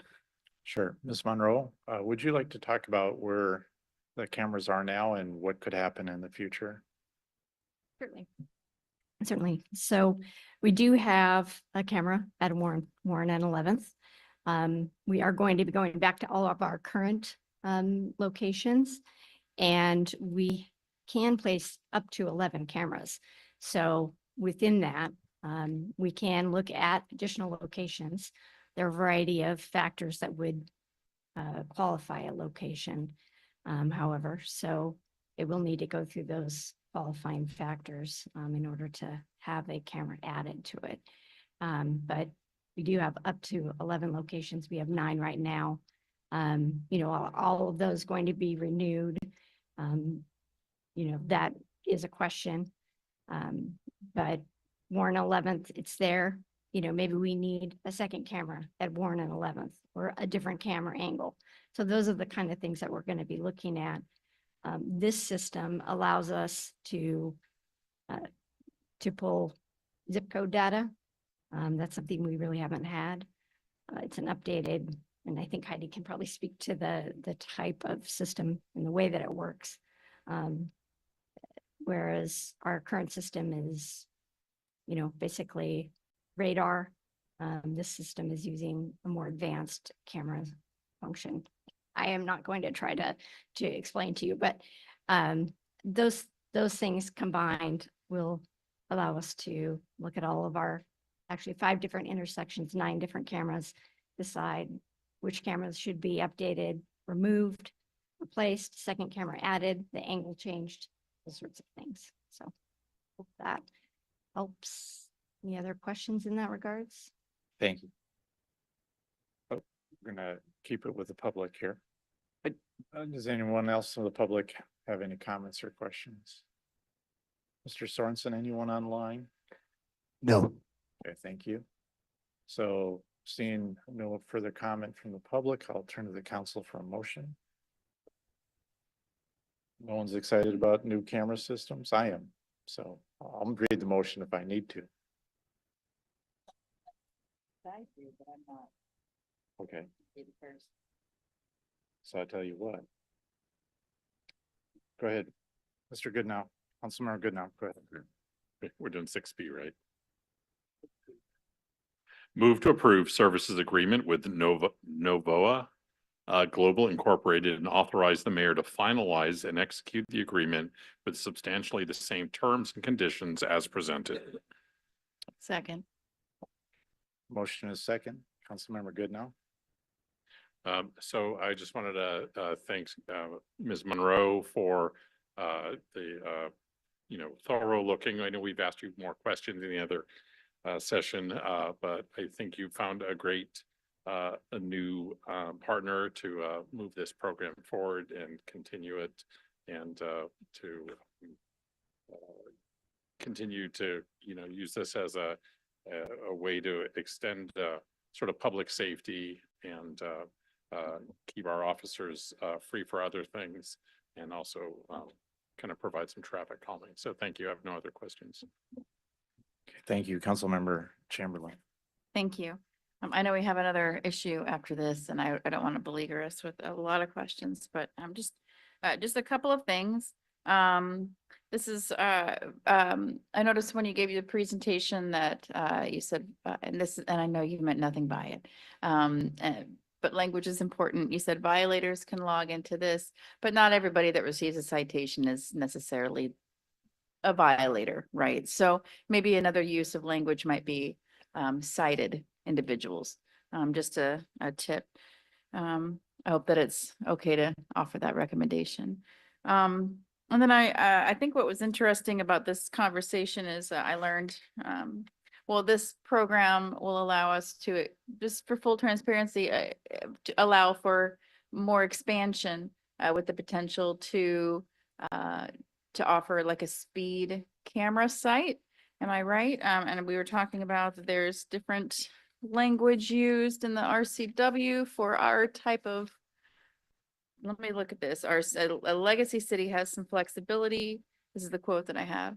A speed site equipment versus red light. And I just don't know if we ever got any clarification on what that was. I don't know if there's anybody that might be able to. I'm sorry. I thought that maybe that was a legal term and I don't know. So I just want to make sure I understand. You want to know the difference between a speed camera versus a red light camera? I think what I also want to know is what did it mean? What the quote, a legacy city has flexibility. Maybe So, that's, go ahead. Yeah, that may be something that legal would want to address, but I will give you my understanding. We basically, cities that have systems that were installed prior to January 1, 2024, they would have no change to the way that their revenue is used. Right, it was the revenue. Yeah, so it just could remain the same. So, but Okay. if we had installed a new system after January 1, then there are a variety of changes in the way that revenue gets allocated back to the state. So we are remaining a legacy city because we are keeping the program, but we're changing equipment. So we're changing something. So I'm just trying to figure out if we're grandfathered into the old revenue system or the new. I understand that we are, and I can We are always like to go grandfathered. back to the RCW to point to why. Don't have that memorized, so I'm not going to try to do that at this moment. But I believe we have several other cities that have made this switch in the last year that have also maintained that legacy status. So I'm not Okay. worried about that. All right, great. Yeah. And I know that we never really got any feedback from our court system. I just wanted to find out if there was some way that this, I think what I was thinking about this week is there a way that this program makes it easier for the court system to process infractions?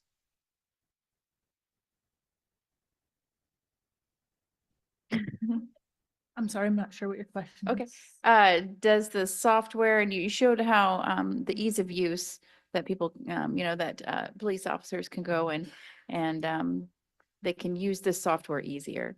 Does that in turn make it easier for the court system to process the infractions? Is it that it goes, I'm sorry, go ahead. So I don't know what your current court process looks like. And so what we would do is work with your court administrator step by step to see what would work best for them. So if there's two components. There's the officers approving the events and reviewing those events actually to see whether or not that they meet the criteria of a violation.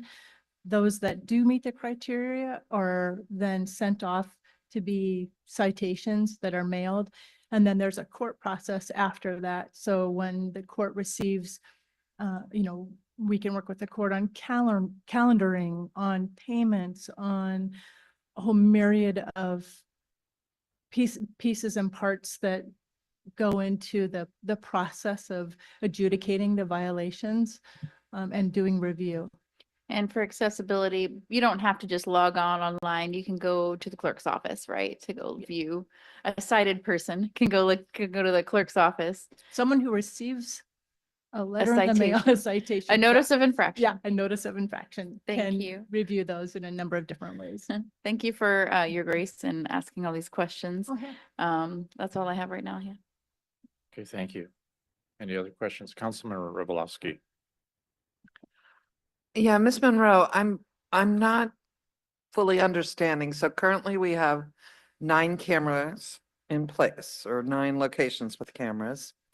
So when these intersections are reviewed again to see if they're still needed there, that would be 9. And then we're allowed to have 2 more red light cameras under this contract.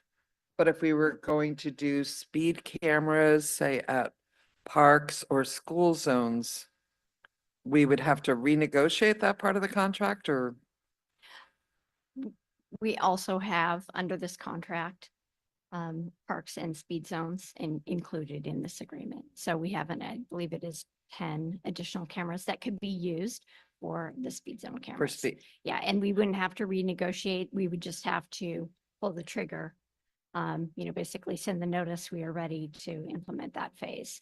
But under the legacy portion, and because of the date that our ordinance was passed, our current 9 cameras need to stay as red light cameras. So that first phase, just the update to those cameras, that falls under the initial 11 cameras. And then we have an additional 10 for, I could be off 1 or 2. 10 or 12. I can't remember out of the contract, but for speed cameras. So when they're talking about being a legacy, so I'm sure the state gets a portion of whatever this citation is, right? Money wise. Correct. So if, let's say we went to 11, would they still get the same percentage, or all of a sudden the state's grabbing more money of I it? don't believe that is, I think it's within our really dates or ties back to our ordinance and the date that was passed. So I don't believe that it would trigger, an additional, change or outside of that legacy system. That's something we could probably run through our legal to ensure that, we aren't stuck with the 9. But our plan at this, phase is the 9 cameras, review and replacement of those. I believe that that it does tie back to our ordinance and not necessarily the number of cameras, the action that we're doing. So we can't just roll out the speed zone without maybe having, legacy impacts or changes to that. But under the legacy system, the legacy program that's in place, understand that we can make updates to that. So now this legacy program doesn't tell us where like if we actually made money off of this, where we put it to, because it used to go to public safety. Now it goes to transportation. If we decided we wanted to go back to at least a portion to public safety, this new change in the state law wouldn't preclude us from doing that, right? That's all in-house. Yeah, exactly. Okay, great. Thank you. Attorney Fennell, do you have a comment? I do. I was just going to mention that we're going to be doing a presentation at the May Public Safety Committee on the nuances of cameras and fees and legacy and new things and what old things can go to as far as money and what new things can go to as far as money. So that's just to be continued. Okay, thank you. Other comments? Councilmember Mochler, and then Dave, you tell me if Councilmember Frye wants to. Go ahead, Councilmember Mochler. Thank you. Sorry. So my question was, what are the current locations? That's my first question. Testing my memory. I do know quite a few of these here. So we do have 11th and Warren. We do have 16th and Warren. We do have Sylvan and Warren. Marine Drive. I have one I am forgetting. 15th and Warren, you said? 11th and Warren. Right, 11th and Warren. And then it's 15th and Warren. Okay. No, I don't think 15th and Warren is out there. There Sylvan is and one I Warren? am forgetting. Did you say Marine Drive? Because there's one in Marine Yeah, Drive. Marine Okay. Drive. Yeah, we got that one. I may have them all. 11th and Cal. That's the one. Thank What you so about much. Yep. 11th and Kitsap? That is, no, that's not, there's nothing there. Yeah. No, there's no red light camera there? I think that you may be what we call 11th and Warren, 11th and Callow is what I think you were calling 11th and Kitsap. No, think- 11th and Kitsap is the next block. Yeah. It's uphill. It's where Kitsap Way pours up from 6th. I don't believe so. Yep. Nope. Okay. So Warren and 11th, 15th and Warren, Marine Drive and Kitsap, and Sylvan and Warren. That's it? So that's 4 locations? 11th and Callow. Okay. Yeah, no, I get that. Some have more than one camera.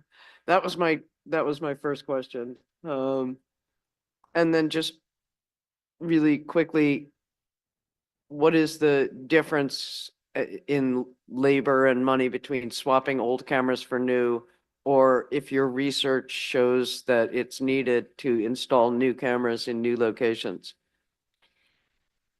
So if we were to maintain the current contract or go out for RFP, we would be paying another $250 per camera at a minimum to put in new equipment, not necessarily, additional location analysis could cost more.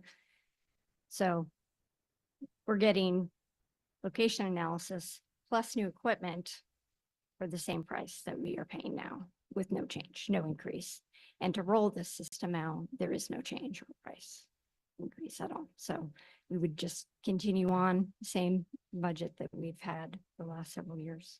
So with the increase. Okay, thank you. And I really look forward to speed cameras around schools and parks. That will be great. Is there any plan for when that might be investigated? It is underway. Investigation is underway.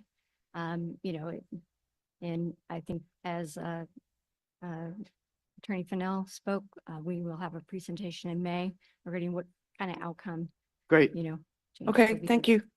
Thank you for the presentation. Okay, any other questions or comments from the council? Seeing none, call for the question.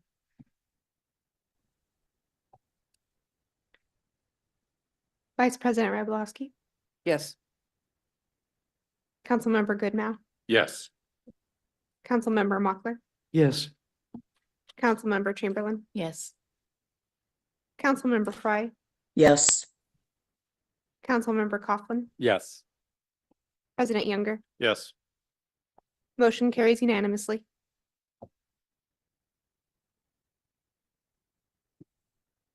Our last item of general business is going to be item D, the contract modification agreement number 2 with HDR Engineering, Inc. for the 6th Street Active Transportation Project, presented by Engineering Project Manager Nick Atai. Welcome, Mr. Atai. Good evening, council. We got a short slide deck for this item. Dave's going to pull up. Perfect. All right, so the item before you this evening is a sorry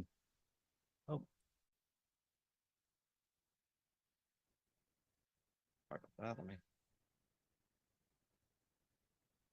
Okay, there we go. All right, sorry about that. The item before you this evening is a contract modification with HDR Engineering for our 6th Street Active Transportation Improvement Project. Just a quick overview of the project. The project seeks to improve safety for all road users and improve multimodal connectivity by incorporating on-street bike facilities. The project typically includes a roadway rechannelization to accomplish this between 11th Street and Washington Avenue.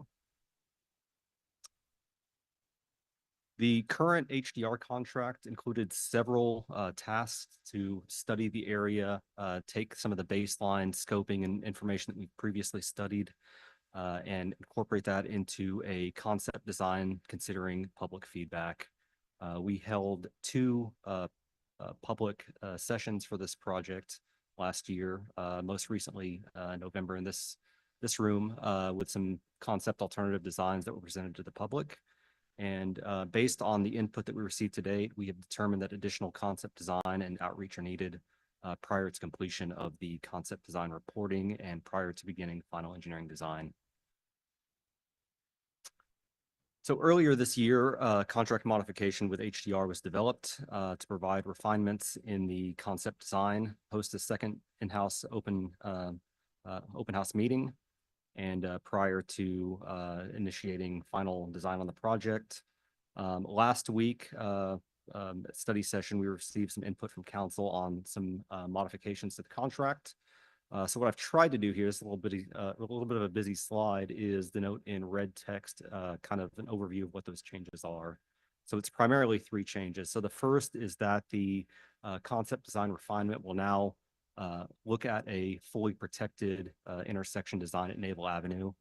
So this is kind of getting outside of the realm of a rechannelization, looking more at a robust improvement. The second item is a more structured evaluation of center left turn lanes on the project. This is specifically west of Park Avenue. Both of these modifications in the scope there in the packet are under task 5.02 and 5.03. And finally, the third revision was the removal of final engineering design and support services associated with the final engineering design. Ultimately, what that means is that this contract will get us through a advanced or final concept design, and we'll be back in front of council for a subsequent amendment to advance that scope with council concurrence to final engineering design. Quick overview of the schedule for this amendment. So pending approval, we would begin immediately on concept design refinement. That would carry us through the spring into the summer. We would seek to have a second open house meeting later this summer, including an opportunity for the community to again review the refined design concepts and provide input. Once we complete the open house public input process, we would likely schedule an information meeting with council or study session that would go through the Public Works Committee to discuss what we heard from the public along with recommendations. And then, of course, pending council concurrence of those recommendations, we would develop a final engineering scope with HDR engineering and bring that forward to council for review and approval. What I did want to note also is that you see for preferred design development, I say to be determined. What that means is until we know what the full scope of the design for the project is, we won't be able to provide a timeline for that design. So if the scope of the project is very limited, we're still fairly confident that we can have the project shovel ready in 2026, right? That has some caveats associated with it, no right-of-way acquisition, and obviously under the understanding that we secure grant funding for construction of the project. The budget for the project, so I've got this split up into the 3 primary phases: design, right-of-way, and construction. You can see the budget for this contract modification is $126,486.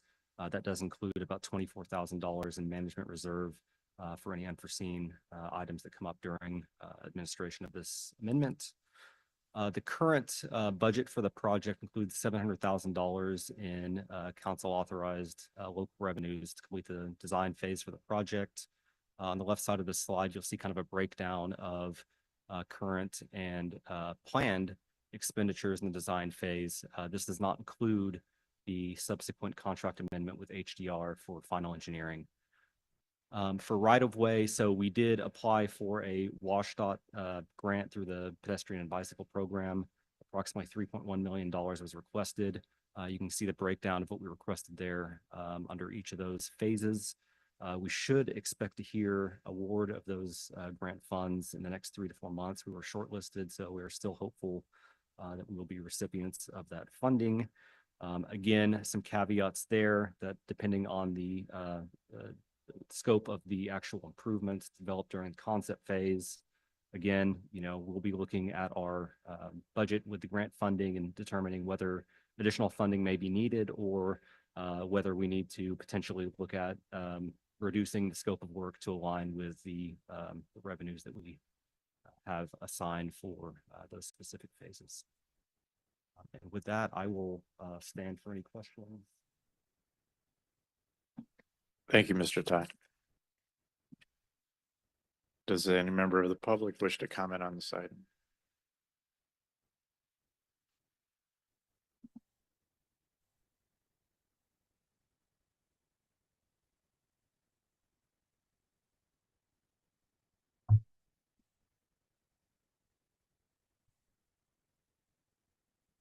Aye.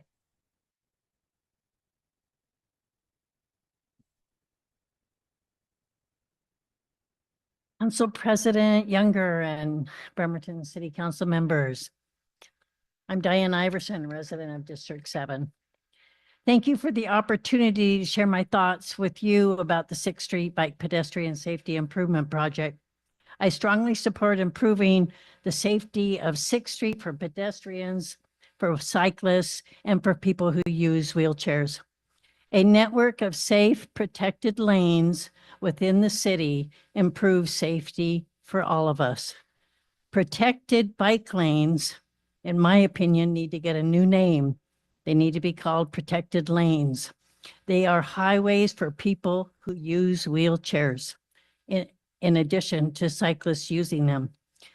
Bremerton City Council has been a strong advocate for community participation as it relates to these transportation projects in our city. I thank you for your leadership. Community participation is essential for gathering perspectives and alternatives that council can review in order to choose the best alternative for our city. Currently, the administration has submitted one design concept for 6th Street. Based on my own experience, that design could be made substantially safer. 2 recent transportation projects, View Ridge Elementary School Safe Routes to Schools and West Kitsap Way Design Study, had at least 3 alternatives that the public was invited to choose from and comment. The 6th Street Safety Improvement Project deserves the same in-depth analysis. Here are some safety measures that are important to incorporate into a safe 6th Street upgrade. Protected lane that would be used by bikes and people in wheelchairs. A protected intersection at 6th and Naval where 2 bike facilities intersect. Shorten crosswalks for pedestrians and wheelchair users. Separate stop bars for cars and bikes will improve the visibility for both. Signal timing that protects pedestrians, cyclists, and people who use wheelchairs. No right turn on red. Keep protected lanes next to the curbs and not weaving between cars and lanes. I sent you this email this afternoon with a photo that I took in Victoria. It's 2 gentlemen using their electric wheelchairs. Note, they are not using the sidewalk. They are using a protected lane that serves the needs of those who are disabled as well as bike users. Let's raise the bar on safety in Bremerton as it relates to 6th Street. It's not just about bikes. It's about accessibility for all of us. Thank you, Ms. Iverson.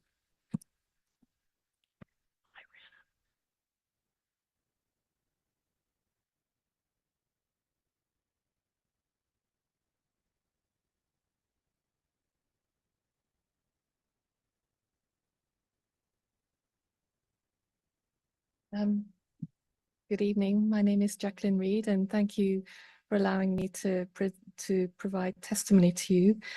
I'm looking at task 4 assumptions about stakeholder interviews, which I think is a new provision that's being added. I'm not trying to determine if this is new or existing, but it says that there will be up to 3 stakeholder interviews, and that would be with Kitsap, expected to be or anticipated to include Kitsap Transit, Bremerton School District, and the Navy. And for a safety project like this, I question why there wouldn't be stakeholders that represent pedestrians or cyclists or people that use wheelchairs. And so I really encourage you to have more interviews as part of this process and with the people that, with more people that will be affected by this project. Thank you very much. Okay, thank you.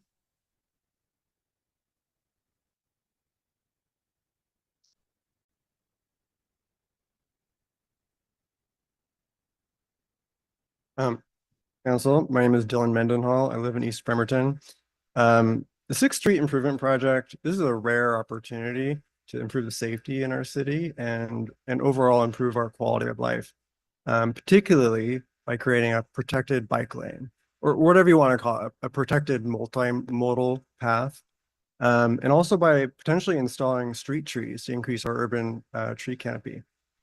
I'm disappointed that the Wheeler administration's current design introduces dangerous design features, particularly turn pockets, where cars weave in and out of a bicycle lane, where they don't even currently exist, making a street more dangerous than it currently is. The bike lanes they do have proposed, most people would probably never feel comfortable using them. All it really is a 3-foot buffer between the sidewalk and the vehicles. I want to emphasize there's really other feasible east-west connection in Bremerton where we could have a protected bike lane. 6th Street is it. And as a forest ecologist, I'd be remiss if I didn't talk about tree canopy a little bit. 6th Street is basically a 1-mile slab of concrete. There's no street trees on there. Any tree canopy you see on 6th, that's from private property. And like most cities, what you're likely to see over time is a gradual reduction of tree canopy on private properties as they get developed and redeveloped.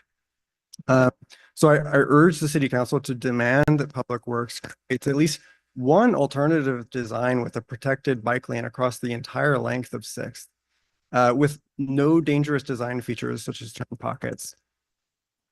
I'd like to bring your attention to what I think in the contract says, the consultant shall determine the applicable design standards and/or design best practices for the project.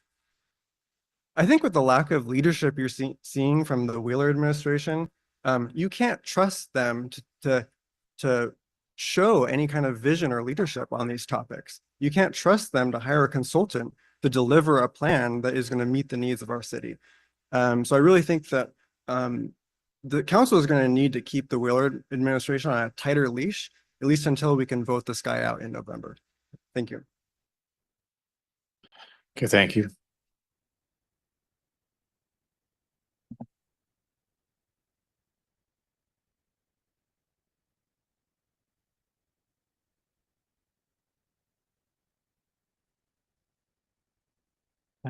Good evening. My name is Shane Holman. I'm in District 5 of Bremerton, and I'm just here to speak in support of the 6th Street transit improvements, and particularly like the previous speakers about the protected bike lanes.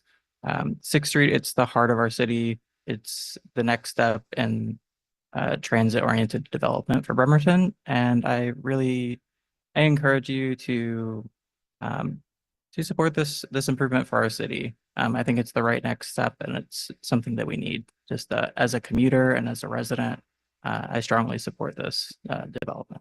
Thank you. Okay, thank you.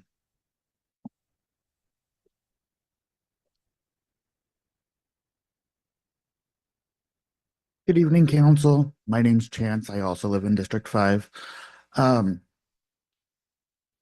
So I love that everybody's here talking about the protected lanes. What I want to talk about is the road diet. One of the things I really liked when I was here in November and I looked at this plan is taking it down to 2 lanes. Professionally, what I do is I investigate when Amazon drivers cause damage and cause accidents. So I look at a lot of car crashes. Road diet, and it has calming features to it. It encourages people to drive the actual posted speed limit. And we know there are less fatalities when speed comes down. There are less long-term injuries when speed comes down. And it makes it safer for families to walk. If Bremerton is going to be a city that continues to develop, we need to have safe walkways, safe bikeways, and we need a larger transportation system. And part of that conversation has to be how to slow down traffic and manage traffic on these arterial ways. And I know that one of the big concerns here is what about the shipyard? And I'm going to say shipyard traffic coming in through 6th Street is coming from Port Orchard. And I would encourage you all to consider who you're elected to represent. Nobody who's coming here from Port Orchard gets to vote for city council elections. Nobody coming here from Port Orchard should dictate what our roads have to look like. These roads are for Bremerton, and they should reflect that use. I'm sorry for the shipyard workers that come if they have to deal with extra traffic, but There are other ways to get to the shipyard from Port Orchard. There are lots of worker driver buses, and I see them go north instead of south all the time. I think the road diet needs to happen. Thank you. Okay, thank you. Anyone else commenting on this item? Mr. Sorensen, anyone online? No. Okay. Oh, wait, we may have someone. We have one. Well, let's invite them in.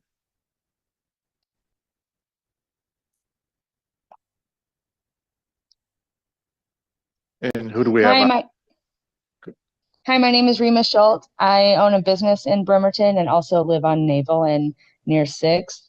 I'm really hoping that we make a strong choice on this project. A lot of people that spoke already named some really great insights and things to keep in mind as we move forward. When I think back about what transit looked like before in the 50s and the 60s, and walking down a lidded street at night in the rain, it almost feels romantic. But here in Bremerton, to do that, it feels dangerous. And a protected lane is going to be essential. When I look at the lanes that we have now, the painted bike lane, as was said earlier, is just a buffer. You can see where the cars drive on the road because of the tire tracks. They're not in the center of the driving lane. They're in the center of the lane plus the bike lane. They're closer to the bike lane, actually, making it more dangerous for cyclists because there's not a visual protected barrier. Anything to demarcate the bike and the pedestrian lanes from the driving lane is going to be helpful. And we just need to make a really strong stance because the next 20 years of living in the city are going to be impacted by this roadway. I look forward to seeing what we're able to do when we work together and just keep a really strong, positive outlook on this project. And thank you for all your work on this. It's not invisible. I know that you do a lot and all the city does too. And so hopefully we just keep working together as a community on this one. All right, thank you. We got Travis's iPhone. Okay. I believe this is Mr. Merrigan, but go ahead, Travis. Hey, everybody. I just would like to express some optimism about this project. I think that we've heard the voices of the people. Certainly there's really good, thoughtful people on city council who are considering this deeply. Obviously, this is a very important street. We've seen changes to the contract that have gone in a positive direction. And I believe there's very talented people at Public Works and at HDR who, if they're given the right firm instruction from city council to please come back with safer options for us to consider, they're going to do some great work. So I'm optimistic. I'm excited. I'm really hopeful that we can build a great 6th Street. And I'm looking forward to participating in a helpful way to make that happen as much as I can. Thank you. Okay, thank you. Is that it, Dave? That's it. All right, thank you. So seeing no further comment from the public, I'll turn to the council for a motion. Councilmember Coughlin. Thank you, Council President. And I will just slightly amend the recommended motion as we discussed in study session. So the motion is move to approve the contract modification number 2 with HDR Engineering, Inc. for the 6th Street Active Transportation Project with a modification on page 7 at the end of the first paragraph of section 6 to strike the period and add quote, comma, as determined by council, period, end quote. And authorize the mayor to finalize and execute the agreement with substantially the same terms and conditions as presented. Yeah, I'll second that. Thank you. So we'll open up for discussion. Councilmember Coughlin. That's good. Thanks, Council President. So thank you, Mr. Atai, for excellent presentation and a lot of hard work on this project. And thank you so much to the community for weighing in. I think we're in a good place now. it's funny, this project is old enough to vote. It's 18 years old at this point. So in 2007, the city adopted it into the comp plan, and it's been, reaffirmed by many subsequent studies and plans since. And I know there's a little history advocacy for it for many years, but it really hasn't come to fruition until now. So sometime between 2012 and 2018, funny enough, the city did go from 4 lanes to 2 between Park and Washington on 6th Street. I think it was to add in some of the extra parking we have now, but that was done back then. And in more recent history, in 2019, the city got funding to resurface 6th Street.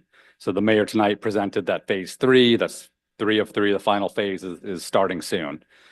And I think unfortunately that grant application for the funding and repaving of 6th Street didn't have this project for the rechannelization taken into account. There were no funds for the rechannelization in it. So when that resurfacing project came forward, it triggered council as far back as 4 or 5 years ago to start asking, how can this rechannelization be implemented? And I think the answers kind of ranged from, oh, that decision hasn't been made yet, to it might be really easy. And in 2023, as that resurfacing progressed and the community pressed for it, I think council learned, oh, it's not trivial to implement. This is a lot of work, and it's not cheap either. I think more than previously anticipated.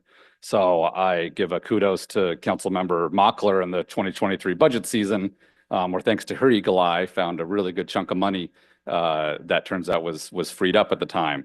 And so council was able to allocate that money along with a little bit extra to be able to fund the design in-house to really get this project going.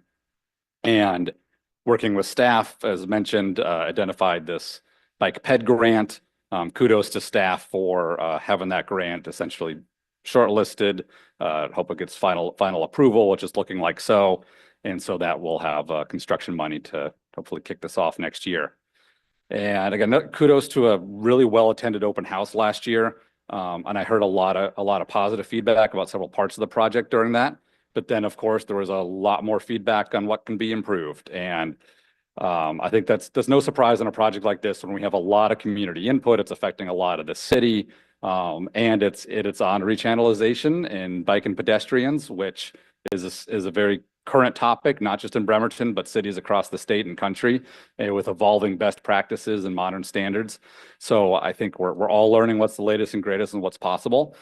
And so with all these eyes and involvement, we got more input, and I'm really glad to see that we're having another iteration here of considering that input and having to go to another open house and continue to refine this. So I think what happened over the past week or two is the contract we got took a lot of that public feedback into account, things like being able to include the vertical delineation, levels of protection, a lot of great things. And then what we hammered out over the last week between Public Works meeting and our council study session was there just kind of 2 outstanding items the community was calling for.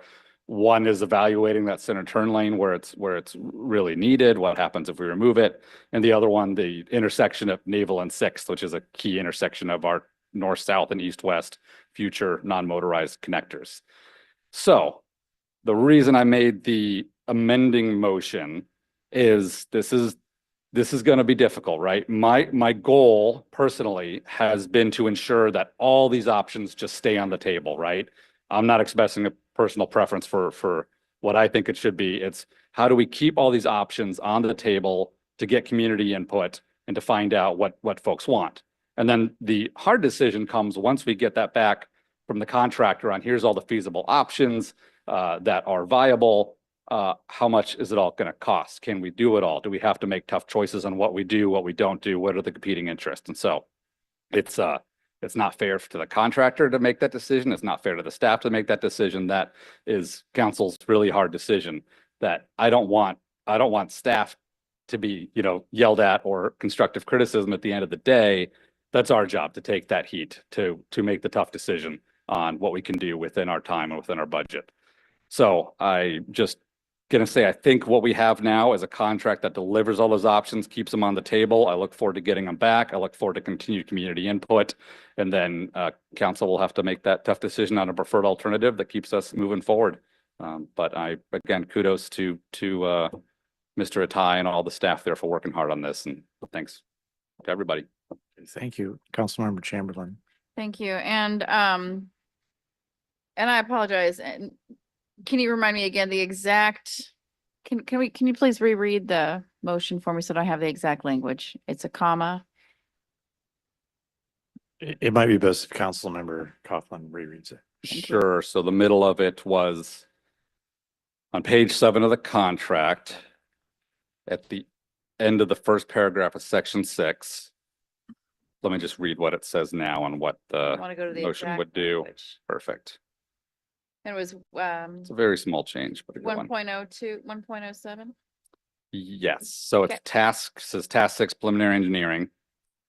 So the final sentence ends with right now, in the contract presented in the packet, it ends with ensuring that public input is considered before finalizing the selection. Okay. And my modification would say finalizing the selection, comma, as determined by council, period. Great. Okay. I really appreciate how Public Works, Mr. Attai, you're reading the tea leaves. You saw the compromise. You made the change this week. I think that the change recommended by Councilor Coughlin takes into account the opportunity for the public to provide additional feedback, which is what they were asking for. It wasn't that long ago that I was on the other side of this, that I was a member of the public asking for things, and I know how insignificant I felt in the process. And so thank you to those that keep coming back. And just know that as a citizen that you do have the potential to change minds. That's it. Okay, thank you. Vice President Revulowski. Yeah, I really appreciate the modifications that were made to the contract and splitting it into basically 2 contracts instead of council having to keep arguing or taking additional input. I think now we'll have a timeline where, okay, this is it, no more changes, and let the designer go. I also want to make sure both the public and staff realize that a lot of people use terminology that may not always work, like people ask for a fully protected intersection. Well, that may require getting right of way, and that, you know, if you're going to the technical terms, right? But I don't think I haven't seen any project in the city where every single thing was done exactly by the book. There's always some compromise with some of the standards. So when we're asking for a protected intersection and staff is able to come up with 90% or 95% of what an official protected intersection looks like, and it can be done in the amount of time where we're not waiting an extra year or having to buy right of way, I think everybody needs to understand that some compromises are going to be needed in some places. You know, our city's changing a lot. There's a lot of new families moving here who don't choose to drive everywhere or only have one family car or no family cars. So cycling, walking, scooters, all of that are really, really important for us to all get around. So I really am very happy that Councilmember Coughlin has come up with this new wording. I think it's going to be a benefit to both staff and the public. And I do encourage that the stakeholders are widely expanded from the 3 that are listed. And I think that can be easily done, and that's something we can talk about in Public Works Committee. That's all I have to say. Thank you. Okay, thank you. Councilmember Mockler. Thank you. I'm very happy to be able to discuss the Lori Wheat Memorial Project. Yeah. One thing that Councilor Goodnow brought up at one of the many previous iterations on this was that there are a lot of curb cuts along 6th Street that may no longer be necessary. And I was wondering, are those going to be reviewed? either for this, yeah.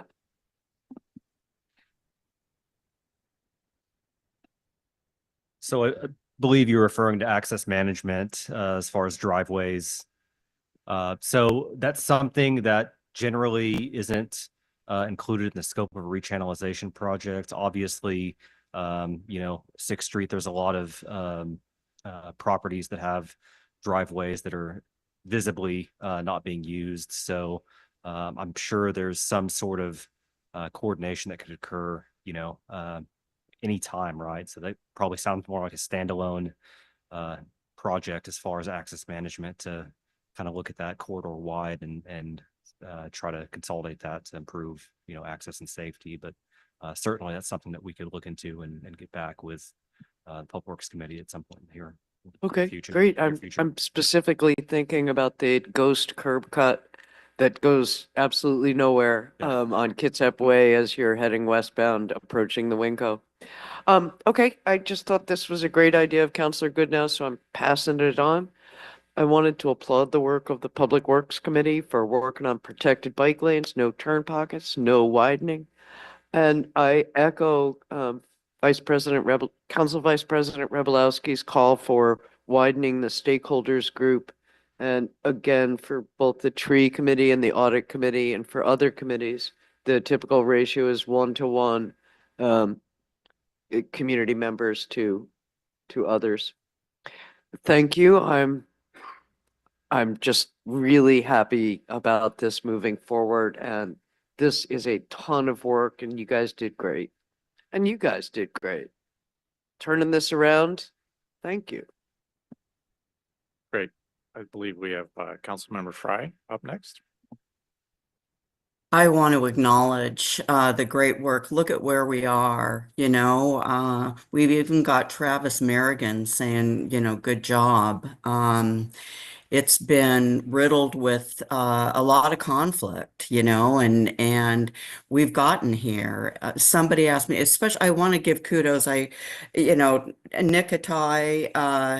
and the rest of Public Works that have been working on this to be able to turn this around from study session within this contract now. Kudos, great work. I didn't think you were going to be able to do it, and you did. So I'm relieved. I'm excited. Somebody asked me recently, why is city council involved in street design, And I said, we're the conduit of the people. That it's the community that we're speaking for, that we're representing. It's not us personally necessarily. It's the community, and I think that resonates with this concept of enlarging this stakeholders group. I think our local businesses need to be involved, as well as actual users from the community. A while ago, I think when Councilmember Rebelowski and I think Councilmember Mockler, you've both talked extensively about, Bremerton belongs to Bremertonians and not commuters, and the Navy and all of this. And I remember saying, but we're a Navy town and there are commuters coming through. And this process has really turned me more to the what I think we should be doing on council, and that is representing our residents and the families that live in that area. And I think we've been able to do that. And I think that the Public Works Department, as well as our consultant, are listening. So I feel very encouraged by this. Kudos. Great job broadening your perspectives and your perceptions and being more inclusive in the process. So I'm feeling really good. It's worth being on this call this week. So thanks everybody for your hard work. Okay, thank you. Any other questions or comments from the council? Councilmember Coughlin? Thanks for a quick second round. So Mr. Atai, here in the public comments, and it was in my head too, for the stakeholder interviews, I know under task 4, the consultant's going to participate in up to 3 of these, and the language right now is, I think, fairly flexible. It says anticipated to include Kitsap Transit, Bremerton School District, and the Navy. Since all three of those, along with a few others, are on the Complete Streets Committee already, is it possible to examine looking at maybe one stakeholder interviews with Complete Streets and those entities, and then as suggested, another interview is with some of the businesses that may be affected, business owners, and then the other one is with multimodal users of the road for the 3 interviews? Yeah, just as you mentioned, I mean, those are anticipated. So if you recall, we had similar stakeholder interviews at the first round with HDR's contract. And we primarily focused on separate interviews just because, you know, Kitsap Transit's needs and impacts potentially on the project are completely different than Bremerton School District, right? So having those meetings individually kind of helped meetings be more productive. Certainly, we can leverage our Complete Streets Committee members and kind of involve them. You know, we've just with a lot of projects, you know, getting engagement is tough from getting it from a broad spectrum, right? So getting a group of business owners, you know, that's something that would definitely be beneficial. And I think, you know, I think that would be good. You know, we just have to kind of be careful because, you know, you get a group of business owners and someone's like, well, you know, why wasn't I involved? You know, you have to kind of make sure you're being equitable and how you're developing those sorts of, you know, kind of stakeholder groups. But yeah, certainly appreciate the comment, and there is flexibility. Excellent. No, I really appreciate that consideration for inclusivity. So excellent. Just wanted to double check on that while we had it open. Great. Any other questions or comments? Seeing none, call for the question.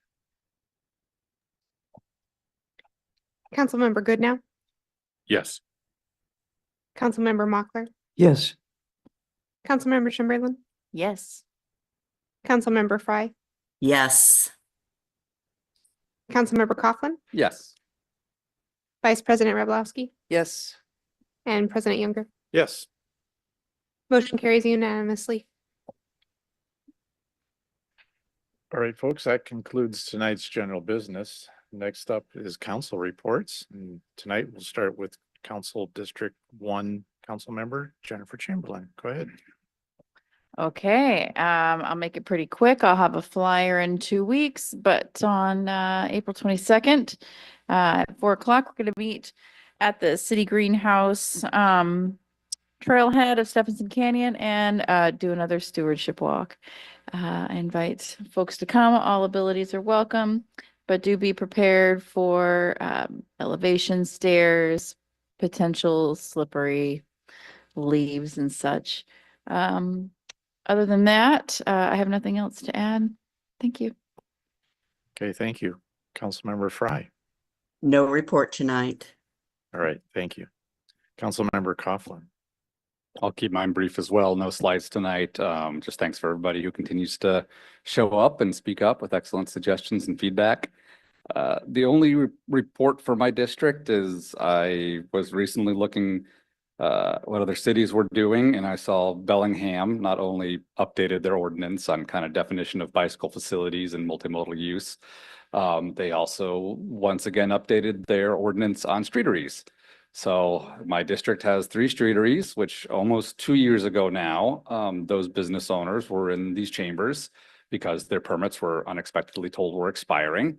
That was either some sort of clerical error or a little bit of a whoopsie. So that was fixed, but the intent was very clear that we needed to develop a permanent streetery policy to get those in place. And I started working on one with several council members, and the administration promised that they would pick it up and carry it forward. And I passed on all the material I had. And unfortunately, almost 2 years later, that still has not come to fruition. So we have business owners that have streeteries that are sitting out there that are starting to look a little dilapidated. And these business owners have said out loud that they are willing to invest a good chunk of their own money. They're not asking for any city funds or taxpayer dollars. They're happy to pay the fee, the licensing, to do the construction costs. They just need the standards in place that other cities have done, not only Bellingham, but our neighbor Paulsbo. A lot of other cities have put these standards in place. And I'm disappointed to see that this has not been delivered by the administration. And at this point, I'm willing to go off and just copy one of those cities and write my own and see if I get a couple other council members on board to pass it, because it's extremely frustrating. And Bellingham even had some extra fees for the businesses, depending on the use, because it is public right away. So if all these other cities can do it, I think Bremerton should be able to as well. So that's kind of the one issue in my district I wanted to bring up, but I'll leave it there and thank you all. Okay, thank you. Vice President Rivlowski. Yeah, I have a very brief one tonight too.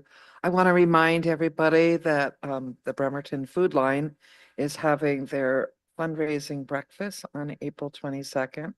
And I think I still have one chair left at my table if anybody wants to join. And on May 1st, I'm going to have a district meeting at the Bremerton Food Line lobby. And staff from community development is going to come and discuss the ordinance that we passed today to give, to be able to do back and forth conversations a lot with the public. And then former Mayor Lynn Horton is also going to be there to speak. So that's May 1st. I'll have a flyer out. If you're not on the District 4 mailing list, you can send an email to city.council@ci.bremerton.wa.us. Or just send me a note and we'll get you on the list. Anyway, that's it for tonight. Thank you. Okay, thank you. Councilmember Goodnow. I've got a little bit of a report. The Charleston Business District's having a spring event. There's going to be all kinds of activities and stuff for folks to do. And that is April 12th from 12 to 4 p.m. That's all I have. Wow.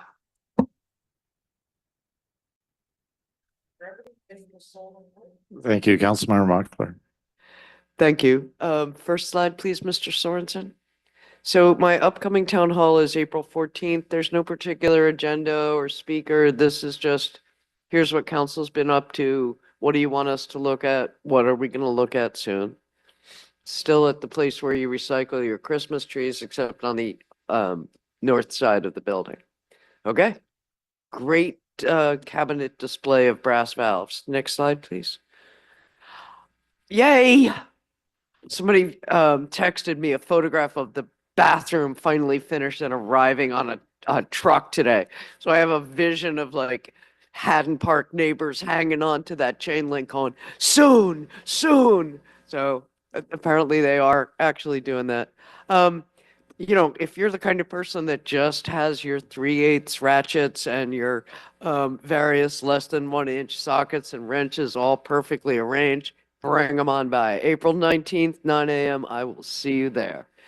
I think that's all the slides. Is that correct? Okay.